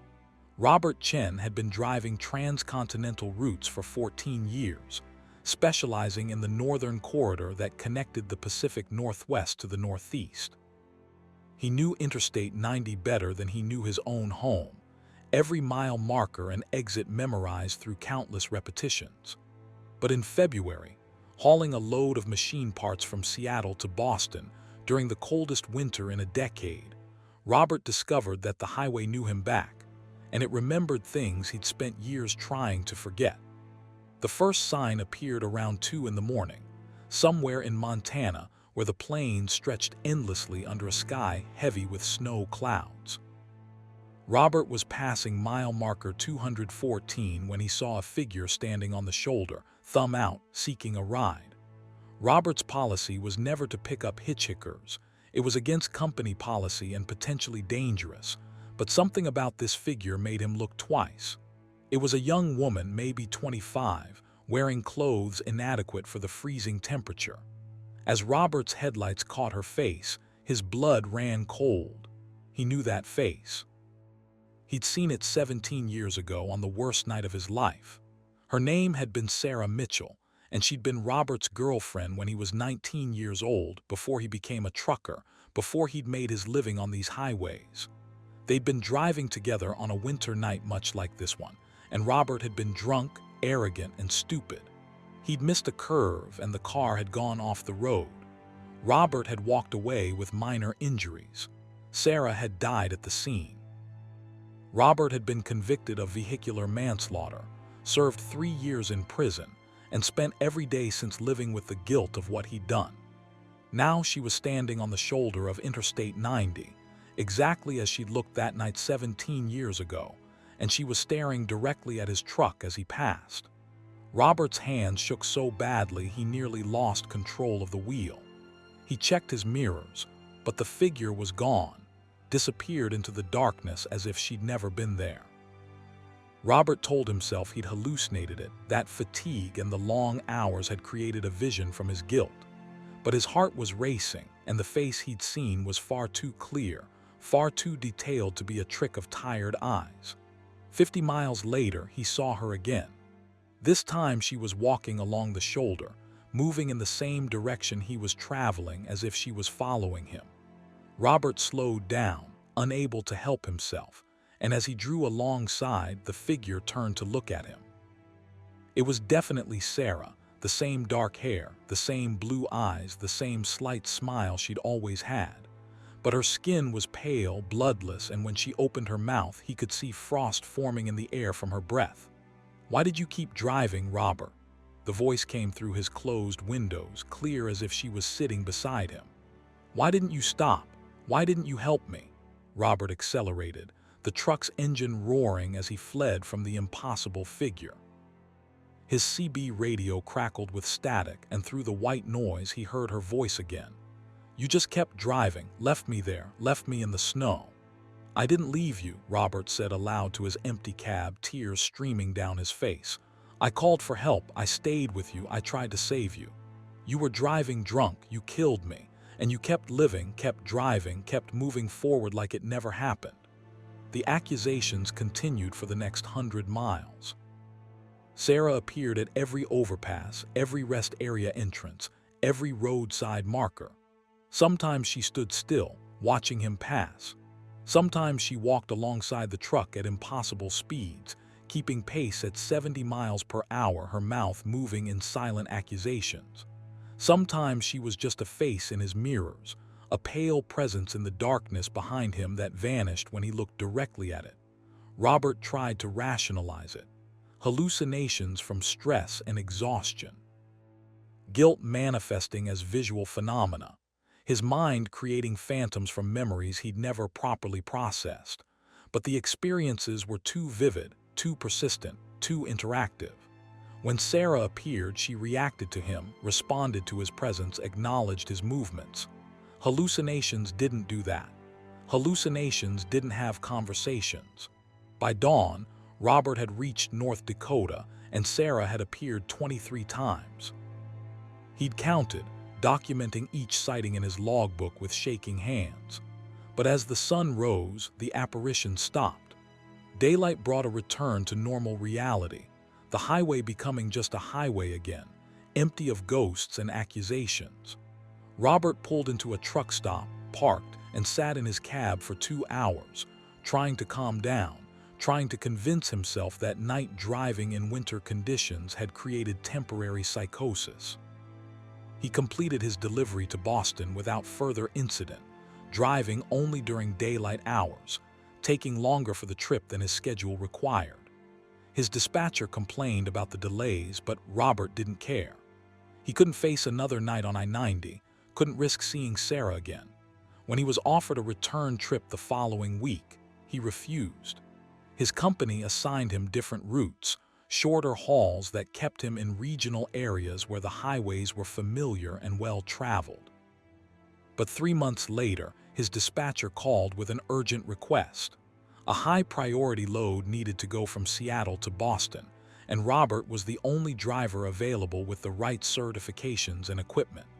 The pay was excellent, triple the normal rate. Robert tried to refuse, but the company threatened his employment. He needed the job, needed the income. So he accepted, telling himself that the February incident had been a one-time stress reaction that wouldn't repeat. He was wrong. Sarah appeared on the first night near the same location in Montana. But this time, she wasn't alone. Robert saw others standing along the shoulder, a middle-aged man, a young couple, a teenager on a bicycle. All looked pale and bloodless, all stared at his truck as he passed, all wore expressions of accusation and sorrow. Robert didn't recognize these people, had never seen them before, but somehow he knew what they were. They were the other victims, the people who died on this highway, the souls claimed by accidents and bad decisions and moments of inattention. And they were using Sarah as their spokesperson, their representative to confront the driver who'd once killed someone on these roads. "You're not special, Robert." Sarah's voice came through the radio again, multiple voices joining hers in a chorus of the dead. "Every driver out here has a story. Every stretch of this highway has claimed lives. But you know what you did. You remember, and we remember too. The highway remembers. It keeps a record of every accident, every death, every moment of tragedy, and it shows them to the people who need to see." Robert tried changing channels, but the voices followed him across every frequency. He tried turning off the radio, but the voices continued, coming from the speakers even when the power was disconnected. He tried his phone, calling friends, his family, anyone who could ground him in reality, but his calls wouldn't go through. The highway had isolated him, trapped him in a moving confession booth where he couldn't escape the memories of what he'd done. The figures multiplied through the night. Dozens of them lined the highway, hundreds standing at impossible intervals, their pale forms glowing slightly in his headlights. They weren't just on the shoulder anymore. Some stood in the median. Some were in the road itself, and Robert had to swerve to avoid hitting them even though some rational part of his mind insisted they weren't really there, that he was just creating obstacles from guilt and exhaustion. Then the highway itself began to change. The pavement ahead looked wrong, seemed to ripple and shift like water. Mile markers appeared in the wrong order, numbers jumping backwards and forwards randomly. Exit signs advertised towns that didn't exist. The landscape outside his windows transformed, showing him summer when it should be spring, showing him autumn colors when the trees should be bare. The highway was reshaping itself, becoming unstable, reflecting his fractured mental state back at him. Robert saw the accident sites. Not his own. He'd seen that in his nightmares for 17 years, but others. As he drove, the highway showed him crashes happening in real time, ghostly reenactments of tragedies that had occurred along this route. He saw a car spin out on ice and flip into the median. He saw a truck jackknife and slide across 3 lanes. He saw a motorcycle lose control and tumble end over end. Each accident was accompanied by that chorus of voices, describing the circumstances, the mistakes, the final moments. "This is what you're part of," Sarah's voice said, cutting through the others. "Every driver out here is connected to these deaths. Maybe you caused one directly, like you did with me. Maybe you just witnessed them. Maybe you were part of the system that makes them inevitable, the long hours, the pressure to meet schedules, the roads that aren't safe, the regulations that aren't enforced. But you're all complicit, and the highway remembers, it keeps score." Robert was sobbing now, barely able to see the road through his tears. He wanted to stop, to pull over and refuse to drive any further. But the shoulder was lined with the dead, and he couldn't bear the thought of being surrounded by them, trapped in his cab while they stared at him with their cold, accusing eyes. So he kept driving, pushing through the hallucinations or visions or whatever they were. his hands locked on the wheel, his foot maintaining steady pressure on the accelerator. The night lasted forever. Robert watched the clock, but time seemed to move wrong, hours passing in minutes or minutes stretching into hours. The sun should have risen, but the darkness persisted, as if the highway had trapped him in an eternal night where the dead could continue their accusations indefinitely. He passed through multiple states without seeing a single living person, just the endless parade of victims lining the highway, their numbers growing with every mile. Finally, somewhere in Pennsylvania, something broke. Robert doesn't remember what. Maybe his sanity, maybe the highway's hold on him, maybe just the natural end of whatever force had been tormenting him. The sun rose abruptly, as if someone had thrown a switch, and with the daylight the dead vanished. The highway returned to normal. Traffic appeared around him, other trucks, cars, normal travelers going about their business. Robert's radio picked up normal chatter, weather reports and traffic conditions with no voices of the dead interrupting. He completed his delivery in a daze, functioning on autopilot, his mind still reeling from what he'd experienced. At the Boston warehouse, a supervisor commented that he looked terrible, asked if he was okay. Robert nodded mutely, unable to explain what had happened. How could he? Who would believe that the highway had come alive, that the dead had risen to confront him, that he'd spent a night driving through a landscape of ghosts and guilt? Robert quit his job the next day. He couldn't face another long-haul trip, couldn't risk being on I-90 at night again. He took a job at a warehouse, working a forklift, his feet on solid ground, his nights spent in his own bed. He doesn't drive anymore, not even a personal vehicle. He takes buses, trains, anything that doesn't require him to be behind a wheel. But sometimes he sees other truckers and he recognizes something in their eyes, a haunted quality, a weight they carry. He wonders if they've experienced their own versions of what happened to him, if the highway has shown them their own ghosts, their own guilt, their own connections to the long history of death that marks every mile of pavement in America. He wants to warn them, to tell them to be careful, to drive only in daylight, to avoid certain stretches of road where the dead are closer to the surface. But he never does, because he knows they wouldn't believe him, just as he wouldn't have believed anyone who'd tried to warn him. Some things you have to experience yourself before you can accept them. Some truths are too strange, too personal, too wrapped up in your own history to be communicated effectively. The highway remembers, and it shows each driver exactly what they need to see, whether they want to see it or not. And there's no warning that can prepare you for the moment when the road rises up with all its accumulated tragedy and forces you to confront your own role in the endless cycle of movement and death that defines life on the American highway system. Story 8. The cargo that wasn't really there. Diana Foster had been driving specialized transport for 11 years, handling oversized loads, hazardous materials, and high-value cargo that required extra security and careful handling. She took pride in her perfect delivery record and her reputation for accepting challenging assignments that other drivers refused. So when her dispatcher called with an unusual job, transporting a sealed container from a private facility in New Mexico to an undisclosed location in Colorado, Diana didn't hesitate. The pay was extraordinary, 5 times her normal rate, and the job seemed straightforward despite the secrecy surrounding it. The pickup location was a warehouse in the desert, 20 miles from the nearest town, accessible only by a poorly maintained dirt road. Diana arrived at dusk, as specified in her instructions, and found the facility surrounded by high fences and security cameras. Guards checked her credentials thoroughly before allowing her to enter. Inside, she saw the container, a 20-foot metal box, completely sealed with no markings or labels. It looked like a standard shipping container except for the unusual number of locks securing the doors. "You don't open this," the facility manager told her, his tone brooking no argument. "You don't stop except for fuel. You don't let anyone approach the truck. You deliver it to the coordinates you've been given and you don't ask questions. Understood, Diana nodded. She transported military equipment before, classified items that came with similar restrictions. This wasn't particularly unusual except for the private nature of the client.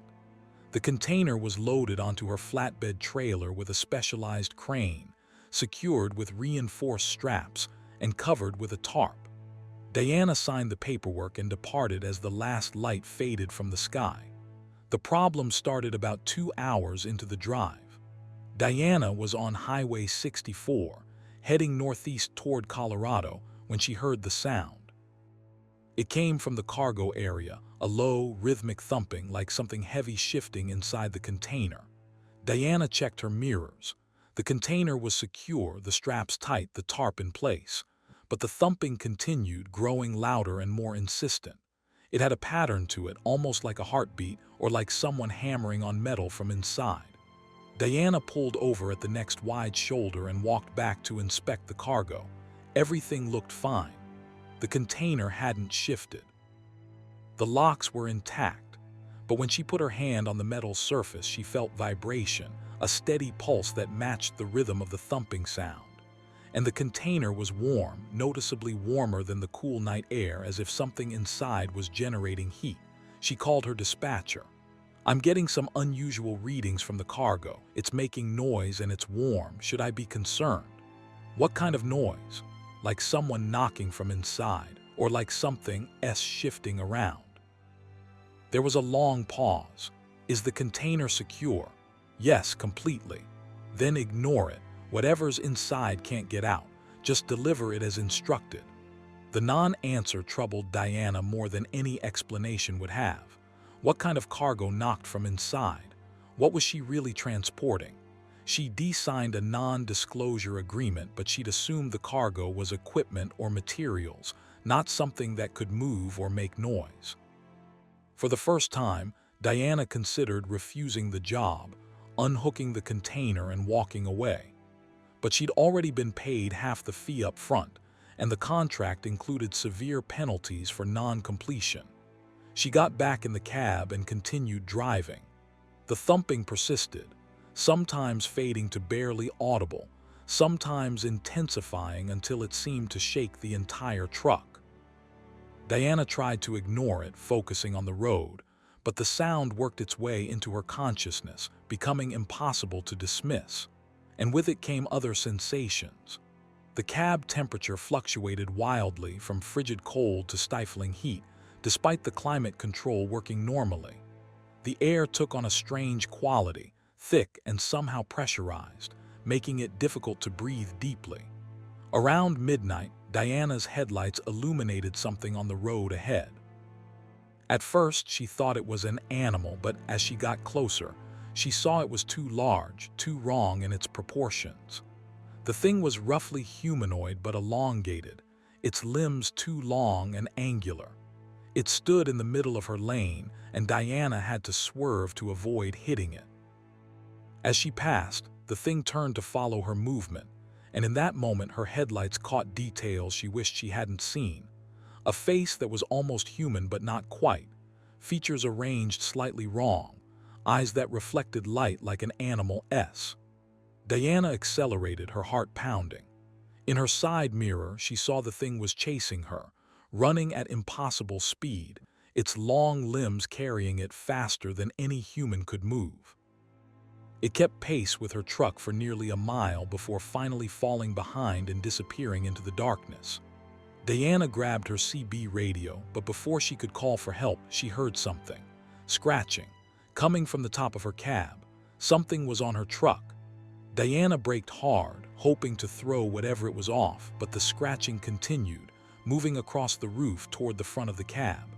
Then a face appeared in the windshield, hanging upside down, staring at her. It was the thing from the road, or something similar. Its eyes were too large, its mouth stretched too wide, and its skin had a grayish, almost translucent quality. It tapped on the glass with fingers that were too long, each ending in something that might have been nails or might have been claws. Diana screamed and swerved violently. The thing lost its grip and fell away, but Diana knew it wasn't gone. She could feel it near the truck, following in the darkness just beyond her headlights. And she realized with horrible certainty that the thing was connected to her cargo. Whatever was in that sealed container was calling to these creatures, attracting them, maybe even controlling them. The creatures multiplied over the next hour. Diana saw them standing along the roadside in groups, watching her pass. They varied in size and form, but all had that wrong, almost human quality. Some walked on 2 legs, others on 4. Some had features she could recognize: eyes, mouths, limbs. Others were more abstract, shapes that hurt to look at, forms that didn't quite make sense to her human perception.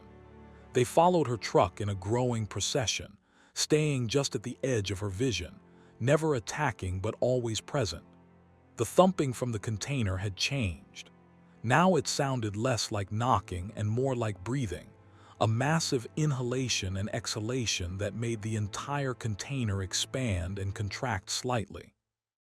Diana watched in her mirrors as the tarp covering the container began to tear, not from any external force but from the expansion of the container itself, as if whatever was inside was growing, pressing against its metal confines. Diana tried calling her dispatcher again, but her phone had no signal.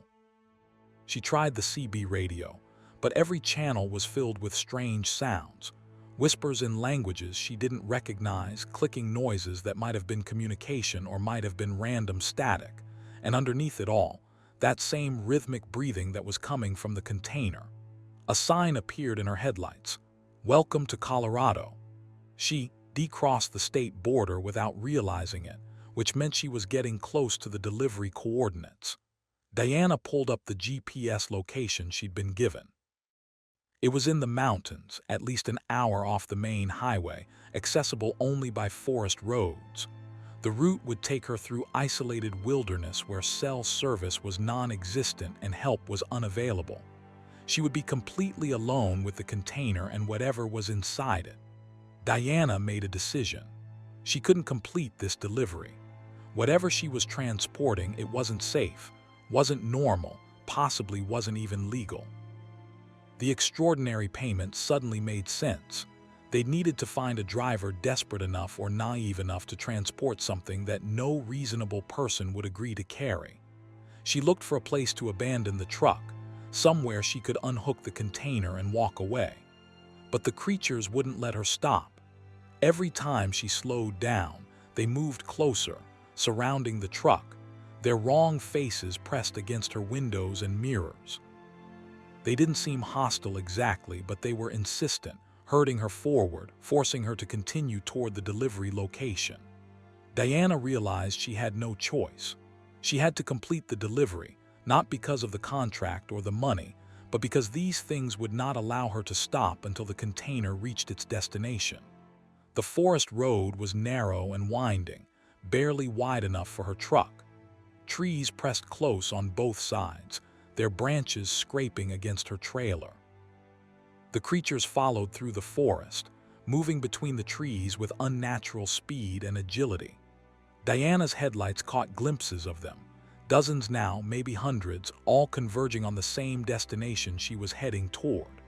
The delivery point was a clearing in the forest, marked by a circle of standing stones that looked ancient and weathered. Diana had no idea how she was supposed to know this was the right location. There were no signs, no structures, nothing but the stones. But as she entered the clearing, she knew with absolute certainty that this was where the container needed to be. The knowledge came from outside herself, planted in her mind by something she couldn't identify.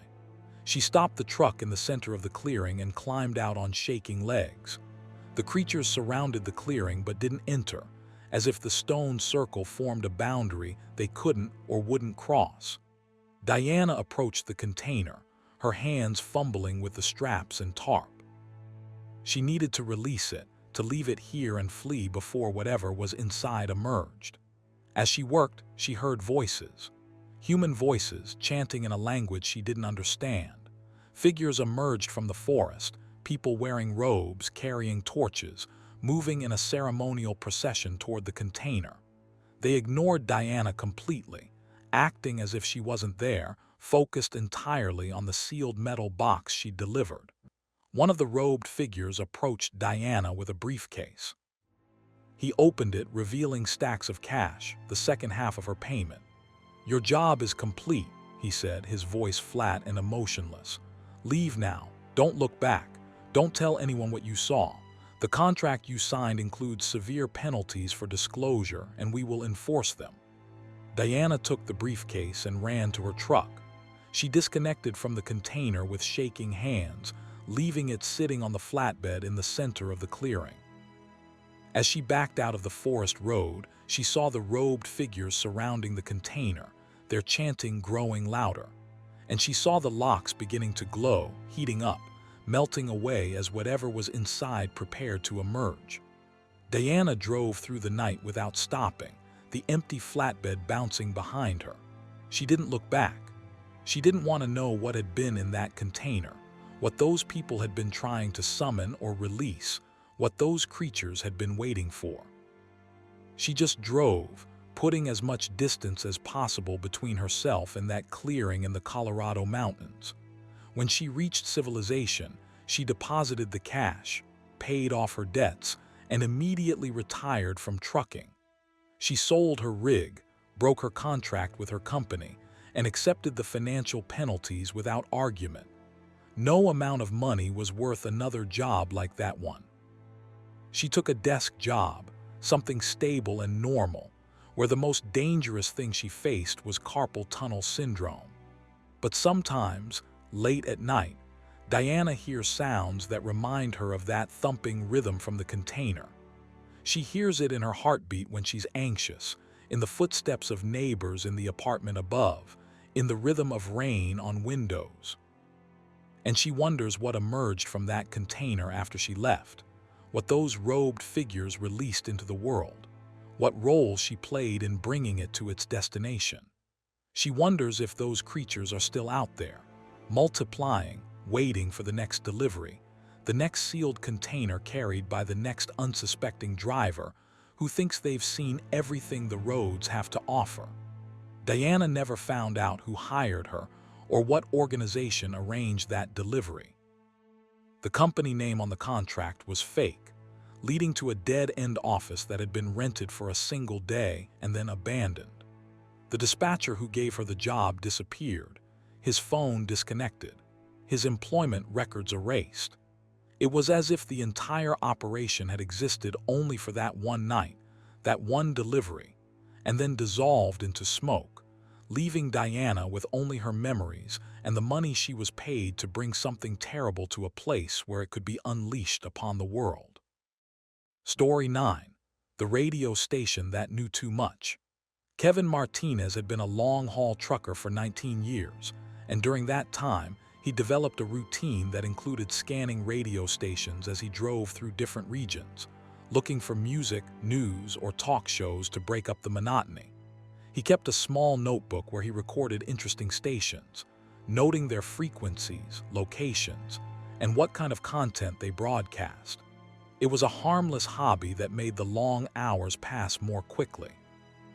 But in late September, driving through Nevada on Highway 95, Kevin found a radio station that changed everything he thought he knew about broadcasting, surveillance, and the thin line between privacy and the omniscient eye of technology. The station came in at 87.7 FM, a frequency that should have been at the extreme low end of the dial, usually occupied by school stations or low-power community broadcasts. Kevin was about 50 miles north of Las Vegas, passing through empty desert when he picked up the signal. It was clear and strong, with no static or interference, which was unusual for such a remote location. The format was talk radio, and the host had a smooth, almost hypnotic voice that made Kevin turn up the volume to hear better. "Good evening to all our travelers out there," the host said. "This is KTRU, the station that knows you better than you know yourself. Tonight we're taking calls from drivers on Highway 95 discussing their concerns, their fears, their secrets. Let's go to our first caller. Kevin Martinez, you're on the air. Kevin's blood ran cold. He hadn't called in. He was listening to the radio, not transmitting. But the host had just said his name, his full name, with perfect clarity. Kevin grabbed his CB radio to check if somehow the signals were crossed, but the CB was off, had been off for hours. He looked at his phone, no active calls, no connections to anything. The radio station was addressing him directly, impossibly, through a one-way medium that shouldn't allow such interaction. "Kevin, I know you're listening," the host continued. "I can always tell when someone's tuned in. You're wondering how I know your name. The truth is, Kevin, KTRU knows everything about everyone who listens. It's part of what makes us special. For example, I know you're hauling automotive parts from San Diego to Salt Lake City. I know you're running 45 minutes behind schedule because you stopped for an extended lunch in Barstow. I know you're worried about your daughter's college expenses and whether you can afford another semester. Should we discuss that, Kevin? Should we take a deep dive into your financial situation on air?" Kevin turned off the radio. His hands were shaking, his heart pounding so hard he could feel it in his throat. This was impossible. No radio station could know these things. His delivery details weren't public information. His financial concerns were private, shared with no one except his wife. There was no way a random radio host could have access to such specific personal details about his life. But curiosity, that dangerous human trait, made him turn the radio back on. He had to know what was happening, how this was possible. "Welcome back, Kevin," the host said immediately, as if he'd been waiting. "I knew you'd return. They always do. The question you're asking yourself right now is how I know what I know. The answer is simpler than you think. KTRU is connected to everything. Every database, every surveillance system, every digital trail you leave as you move through the world. Your GPS coordinates put you exactly where I said you are. Your credit card records show that lunch stop in Barstow. Your bank accounts reveal your financial stress. Your internet search history shows you've been looking at college loan options. It's all there, Kevin, available to anyone who knows how to look. And KTRU looks at everything." Kevin wanted to argue that this violated privacy laws, that no radio station should have access to such information. But even as he formed the thoughts, he realized how naive they were. Every piece of information the host had mentioned existed in digital form somewhere, accessible through legal or illegal means to anyone with sufficient motivation and technical capability. The only question was who was operating the station and why they were demonstrating their surveillance capabilities so openly. "Let's take another caller," the host said. Jennifer Wright, driving southbound on 95, about 30 miles ahead of Kevin's position. "Jennifer, you're worried about the load you're carrying." "You should be. Those pharmaceuticals you're transporting, half of them are expired and your company knows it. They're counting on you delivering them to a distributor who will relabel them and sell them anyway. You're an accessory to fraud, Jennifer, and you don't even know it." Kevin grabbed his CB radio. "Breaker, breaker, this is Desert Fox calling for Jennifer Wright, southbound on 95. Are you monitoring channel 19? A woman's voice responded almost immediately. "This is Jennifer Wright." "Go ahead, Desert Fox. Are you listening to FM radio right now? Station 87.7, a long pause. "How did you know? I just heard this host say my name and say things about my cargo, things he shouldn't know. Is this some kind of prank?" "I don't think it's a prank," Kevin said. "I think it's something else, something worse. Stay on this channel. Let's see if anyone else is hearing this." Over the next hour, Kevin and Jennifer discovered 5 other truckers within range who were all listening to KTRU. Each one had heard their name called, had heard specific personal information broadcast, had been confronted with secrets they thought were private. The station knew everything: financial problems, relationship issues, minor legal troubles, cargo discrepancies, health concerns. No detail was too small or too personal for KTRU to reveal. And it wasn't just information. The station made predictions. It told a driver named Mike that he would blow a tire in exactly 23 miles and should prepare to pull over safely. 23 miles later, Mike's left rear tire exploded. The station told a driver named Susan that she would encounter a highway patrol officer running radar in 4 miles and should reduce her speed. 4 miles later, Susan passed a patrol car that never pulled her over because she'd been warned to slow down. The station was demonstrating not just surveillance capability but predictive capability, either through incredibly detailed information analysis or through something even more disturbing. "You're all wondering what the point of this is," the host said, as if he could hear their CB conversations. "Why demonstrate these capabilities? Why reveal what I know? The answer is simple: because I can. Because KTRU exists to remind you that privacy is an illusion in the modern world. Every move you make is tracked. Every transaction is recorded. Every word you say is potentially monitored. You drive these highways thinking you're alone, but you're never alone. You're surrounded by cameras, sensors, satellites, and systems that watch everything you do. KTRU is just the voice of that surveillance state, making the invisible visible, the silent loud. We're the truth you don't want to hear." Kevin tried finding information about the station online, but his phone search returned nothing. No FCC license for KTRU. No station listings at 87.7 FM in Nevada. No website, no social media presence. Nothing to indicate the station existed outside of this impossible broadcast. He tried tuning to different frequencies, but whenever he scanned back to 87.7, KTRU was still there, still broadcasting, still revealing secrets about every driver within range. The broadcast continued through the night, taking caller after caller, though none of the drivers were actually calling in. The host simply selected people, announced their names, and proceeded to discuss their lives in uncomfortable detail. Some of the revelations were minor, mild embarrassments or small lies. Others were more serious. One driver was confronted with evidence of an affair he'd been having, another with knowledge that he was transporting stolen goods without his company's knowledge, a third with information that she'd falsified her medical certification and was driving with a condition that should have disqualified her. Kevin realized the station was doing more than demonstrating surveillance capabilities. It was exercising power, punishing people through exposure, controlling behavior through the threat of revelation. And it was working. The driver who'd been having an affair promised on the CB to end it.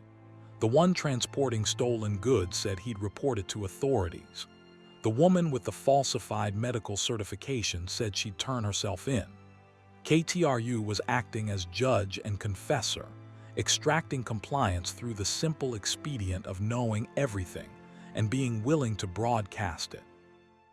Around 3 in the morning, the host addressed Kevin again.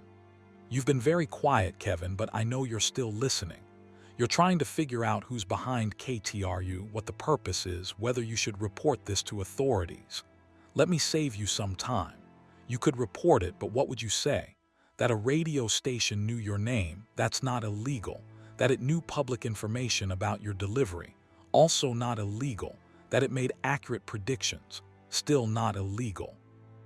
KTRU exists in the gray zones of technology and law, doing nothing that couldn't be explained as coincidence or publicly available information, even though you and I both know it's much more than that. So you'll keep listening, and you'll keep wondering, and you'll keep driving through the night knowing that somewhere, something is watching you with perfect clarity." Kevin tried one more time to tune away from the station, and this time when he came back to 87.7, there was only static. KTRU was gone as if it had never existed. Kevin checked with the other drivers on CB. They'd all lost the signal simultaneously. The frequency was empty, broadcasting nothing, just white noise across the band. But Kevin knew what he'd heard. He had witnesses, other drivers who'd experienced the same broadcast. When he got home, he tried to organize a formal complaint, contacted the FCC, attempted to report what had happened. The FCC investigation found no evidence of any broadcast at 87.7 FM on the date and time Kevin specified. The frequency was allocated to a defunct educational station that hadn't transmitted in 5 years. Several of the other drivers Kevin tried to contact denied hearing anything unusual, claimed they didn't remember talking about it on CB, acted as if the entire incident had never occurred. Only Jennifer Wright confirmed Kevin's account, and together they tried to pursue the matter further. But without evidence, neither of them had recorded the broadcast, and audio recordings made by other drivers mysteriously corrupted or disappeared. There was nothing to investigate. KTRU became another trucker legend, another strange story shared at rest stops and truck stops, another mysterious experience that might have been real or might have been mass hallucination brought on by exhaustion and isolation. Kevin still drives, still passes through Nevada on Highway 95 several times a month. He always scans past 87.7 FM, and he's never heard KTRU broadcast again. But he knows it's still out there somewhere, still watching, still collecting information, still demonstrating its omniscient surveillance to select audiences on lonely highways. He drives more carefully now, more aware of how completely his movements and actions are monitored, how much information he leaves in his wake, how little privacy actually exists in a world where everything is connected and everything is recorded. And sometimes, late at night when he's alone on empty roads, Kevin wonders if KTRU was a warning or a threat. Was it showing drivers the extent of surveillance to make them more careful, more aware, more protective of their privacy? Or was it flexing its capabilities as a demonstration of power, reminding everyone that resistance is futile, that privacy is dead, that we're all just subjects in a panopticon that sees everything but reveals itself only rarely? Only when it wants to remind us that nothing we do, nothing we think, nothing we are is truly secret anymore. He never found the answer. But he knows that somewhere, someone is still listening, still watching, still broadcasting truths that most people aren't ready to hear about the world they live in, and the invisible networks that track their every movement through life. Story 10. The Delivery to Nowhere. Amanda Torres had been driving for 6 years when she accepted what seemed like a simple delivery job: transport a small package from Austin, Texas, to a residential address in rural Oklahoma. The package was the size of a shoebox, wrapped in brown paper with no indication of contents or sender. The delivery instructions specified a precise time window, between 2:00 and 2:15 a.m. on October 31st. The pay was absurdly generous for such a small, light package, but Amanda had learned not to question unusual requests. Rich people had strange preferences, and if they wanted to pay premium rates for specific delivery times, that was their business. She departed Austin at 11 p.m., giving herself plenty of time for the 3-hour drive. The package sat in a secured lockbox in her cab, and Amanda had been explicitly instructed not to open it, not to X-ray it, not to inspect it in any way. She'd signed liability waivers that absolved the sender of responsibility for any contents, which should have concerned her but didn't. She detransported plenty of items under similar conditions: jewelry, documents, pharmaceutical samples. This was just another anonymous package. The route took her through increasingly rural areas, the highways getting smaller and less maintained as she progressed north. The GPS directed her off the main roads and onto state highways, then county roads, then dirt roads that barely qualified as passable. Amanda's truck bounced over ruts and potholes, and she began to wonder if the address was even accessible by vehicle. But the GPS insisted she was on the correct route, counting down the miles with precision. At 1:47 a.m., Amanda reached the address. It was in the middle of nowhere, no town visible in any direction, No other houses within sight, just a single structure sitting alone on several acres of flat, empty land. The building wasn't a house exactly. It was more like a large shed or small warehouse, square and functional, with no windows and only one visible door. A single light above the entrance provided the only illumination for miles. Amanda pulled up to the structure and checked the time. 1:51 a.m. She had 9 minutes before the delivery window opened. The instructions had been explicit: arrive between 2:00 and 2:15 a.m., not before, not after. Amanda sat in her truck, engine idling, watching the dark building and feeling increasingly uneasy. There were no other vehicles, no signs of life, no indication that anyone was home or expecting a delivery. The isolation was absolute, the silence broken only by her truck's engine and the occasional gust of wind across the empty land. At exactly 2:00 a.m., the door to the building opened.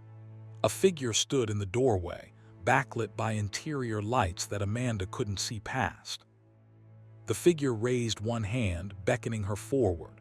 Amanda grabbed the package, climbed out of her truck, and approached the building.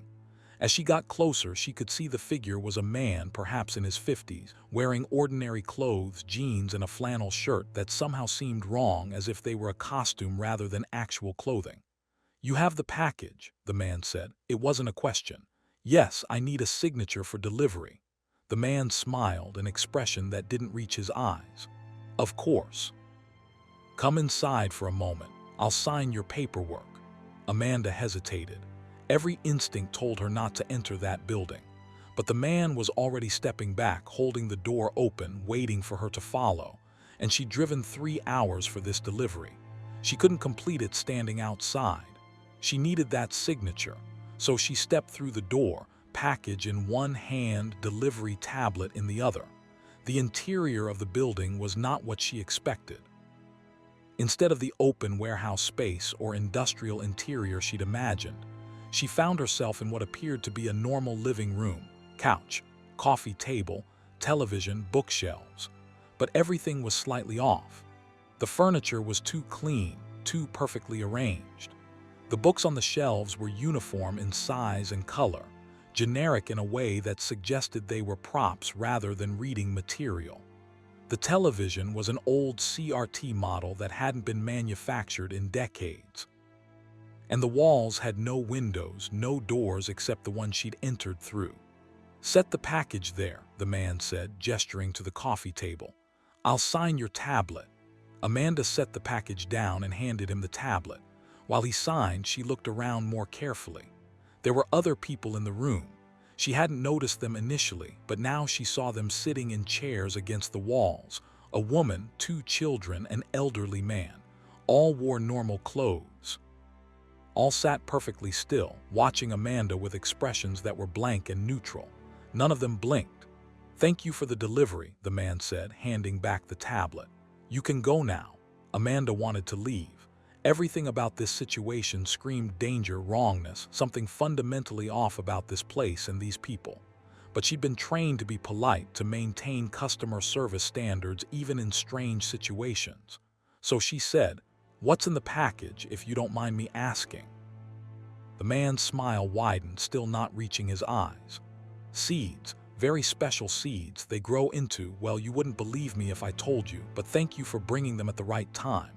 Time matters greatly with these seeds. They must be planted at precisely the right moment during the right phase when the barriers are thinnest. You've helped us tremendously." "Barriers?" Amanda asked, despite her better judgment. "Between here and elsewhere, between what is and what could be, between your reality and ours." The man gestured around the room. "This isn't really Oklahoma, you see, or it is, but it's also not. It's a place that exists in multiple locations simultaneously, a junction point. We need items from your world's seeds, in this case, brought here at specific times to maintain the connection. Without regular deliveries, this place would drift away completely, become unreachable. You've helped anchor it, for now."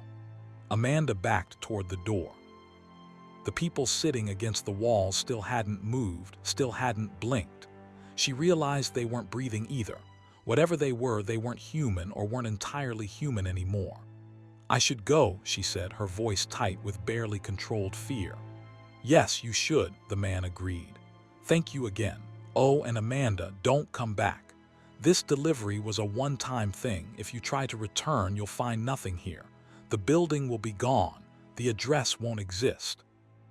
This junction point will have moved somewhere else, waiting for the next delivery driver who doesn't ask too many questions." Amanda reached the door, pulled it open, and stepped out into the night. Behind her, she heard the man say one more thing. "Happy Halloween, Amanda. Remember, the barriers are always thinnest on this night. Remember what you saw here. And remember that your world touches many others in places and ways you can't imagine." She ran to her truck, started the engine, and drove away without looking back. In her rearview mirror, she watched the building recede into the distance. By the time she reached the dirt road that led back to the county highway, the light above the building's entrance had gone out. When she checked her rearview mirror again, there was only darkness behind her. No building, no light, nothing to indicate anything existed at that location. Amanda drove back to Austin in a daze, her hands shaking on the wheel, her mind refusing to process what she'd experienced. When she arrived home at sunrise, she checked the delivery address again. The GPS coordinates led to an empty field in Oklahoma. Google Maps showed no structures at that location. Property records showed the land was undeveloped, had been undeveloped for decades, with no permits for construction ever filed. The payment for the delivery appeared in her account, exactly as promised. Amanda tried to contact the company that had hired her, but the phone number was disconnected. The email address bounced back. The company name led to a website that had been taken down, showing only a domain not found error. Every trace of the job had been erased, leaving Amanda with only her memories and the signed delivery confirmation on her tablet, a signature that consisted of symbols she didn't recognize, characters from no alphabet she'd ever seen. Amanda continued driving for another year, but she never accepted another delivery with unusual time specifications or ambiguous contents. She stuck to normal jobs with normal customers, making deliveries to real addresses during reasonable hours. But she couldn't forget what the man had said about barriers, about junction points, about places that existed in multiple realities simultaneously. She started noticing things she'd overlooked before, buildings that seemed to appear and disappear depending on when she drove past them, addresses that didn't quite match their GPS coordinates, locations that felt wrong in ways she couldn't articulate. On Halloween night the following year, Amanda deliberately drove past the location where she'd made that delivery. The GPS coordinates led her to the same empty field, but as midnight approached, she saw something. A light in the distance, in exactly the spot where the building should have been. Amanda pulled over and watched as the light grew brighter, resolving into the familiar illumination above a doorway. The building was there, existing for a brief window of time, waiting for whatever delivery would come this year.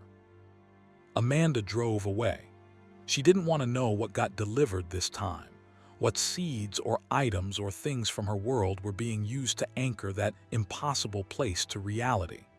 She didn't want to think about how many other junction points existed, how many other delivery drivers were unknowingly transporting goods between worlds, helping maintain connections that probably shouldn't exist. But she knows they're out there. Those places where reality is thin, where the barriers between what is and what could be are permeable enough to allow passage. They exist at specific coordinates during specific times, waiting for specific deliveries. And they rely on people like Amanda, drivers who follow GPS coordinates without questioning, who deliver packages without inspecting them, who show up at strange locations during odd hours because the pay is good and they don't ask questions. Amanda eventually quit trucking altogether. She couldn't handle the uncertainty anymore, couldn't drive past empty fields or abandoned buildings without wondering if they were really empty, really abandoned, or if they were junction points waiting for the right moment to manifest. She took a job in an office, firmly rooted in normal reality, where the strangest thing she encounters is difficult customers and broken copiers. But sometimes, on Halloween night, Amanda checks that GPS coordinate. And sometimes, she sees reports from other drivers about unusual deliveries to rural locations, about buildings that appear and disappear, about customers who say strange things about barriers and seeds and connections between worlds. She knows those drivers experienced what she experienced, became unwitting participants in something beyond normal understanding. And she knows that tomorrow they'll try to find those locations again and discover nothing, just empty land and the growing suspicion that they've stumbled onto something that exists in the margins of reality, something that uses innocent delivery drivers to anchor itself to our world one package at a time, during precise windows when the barriers are thinnest and the impossible becomes briefly, terrifyingly real.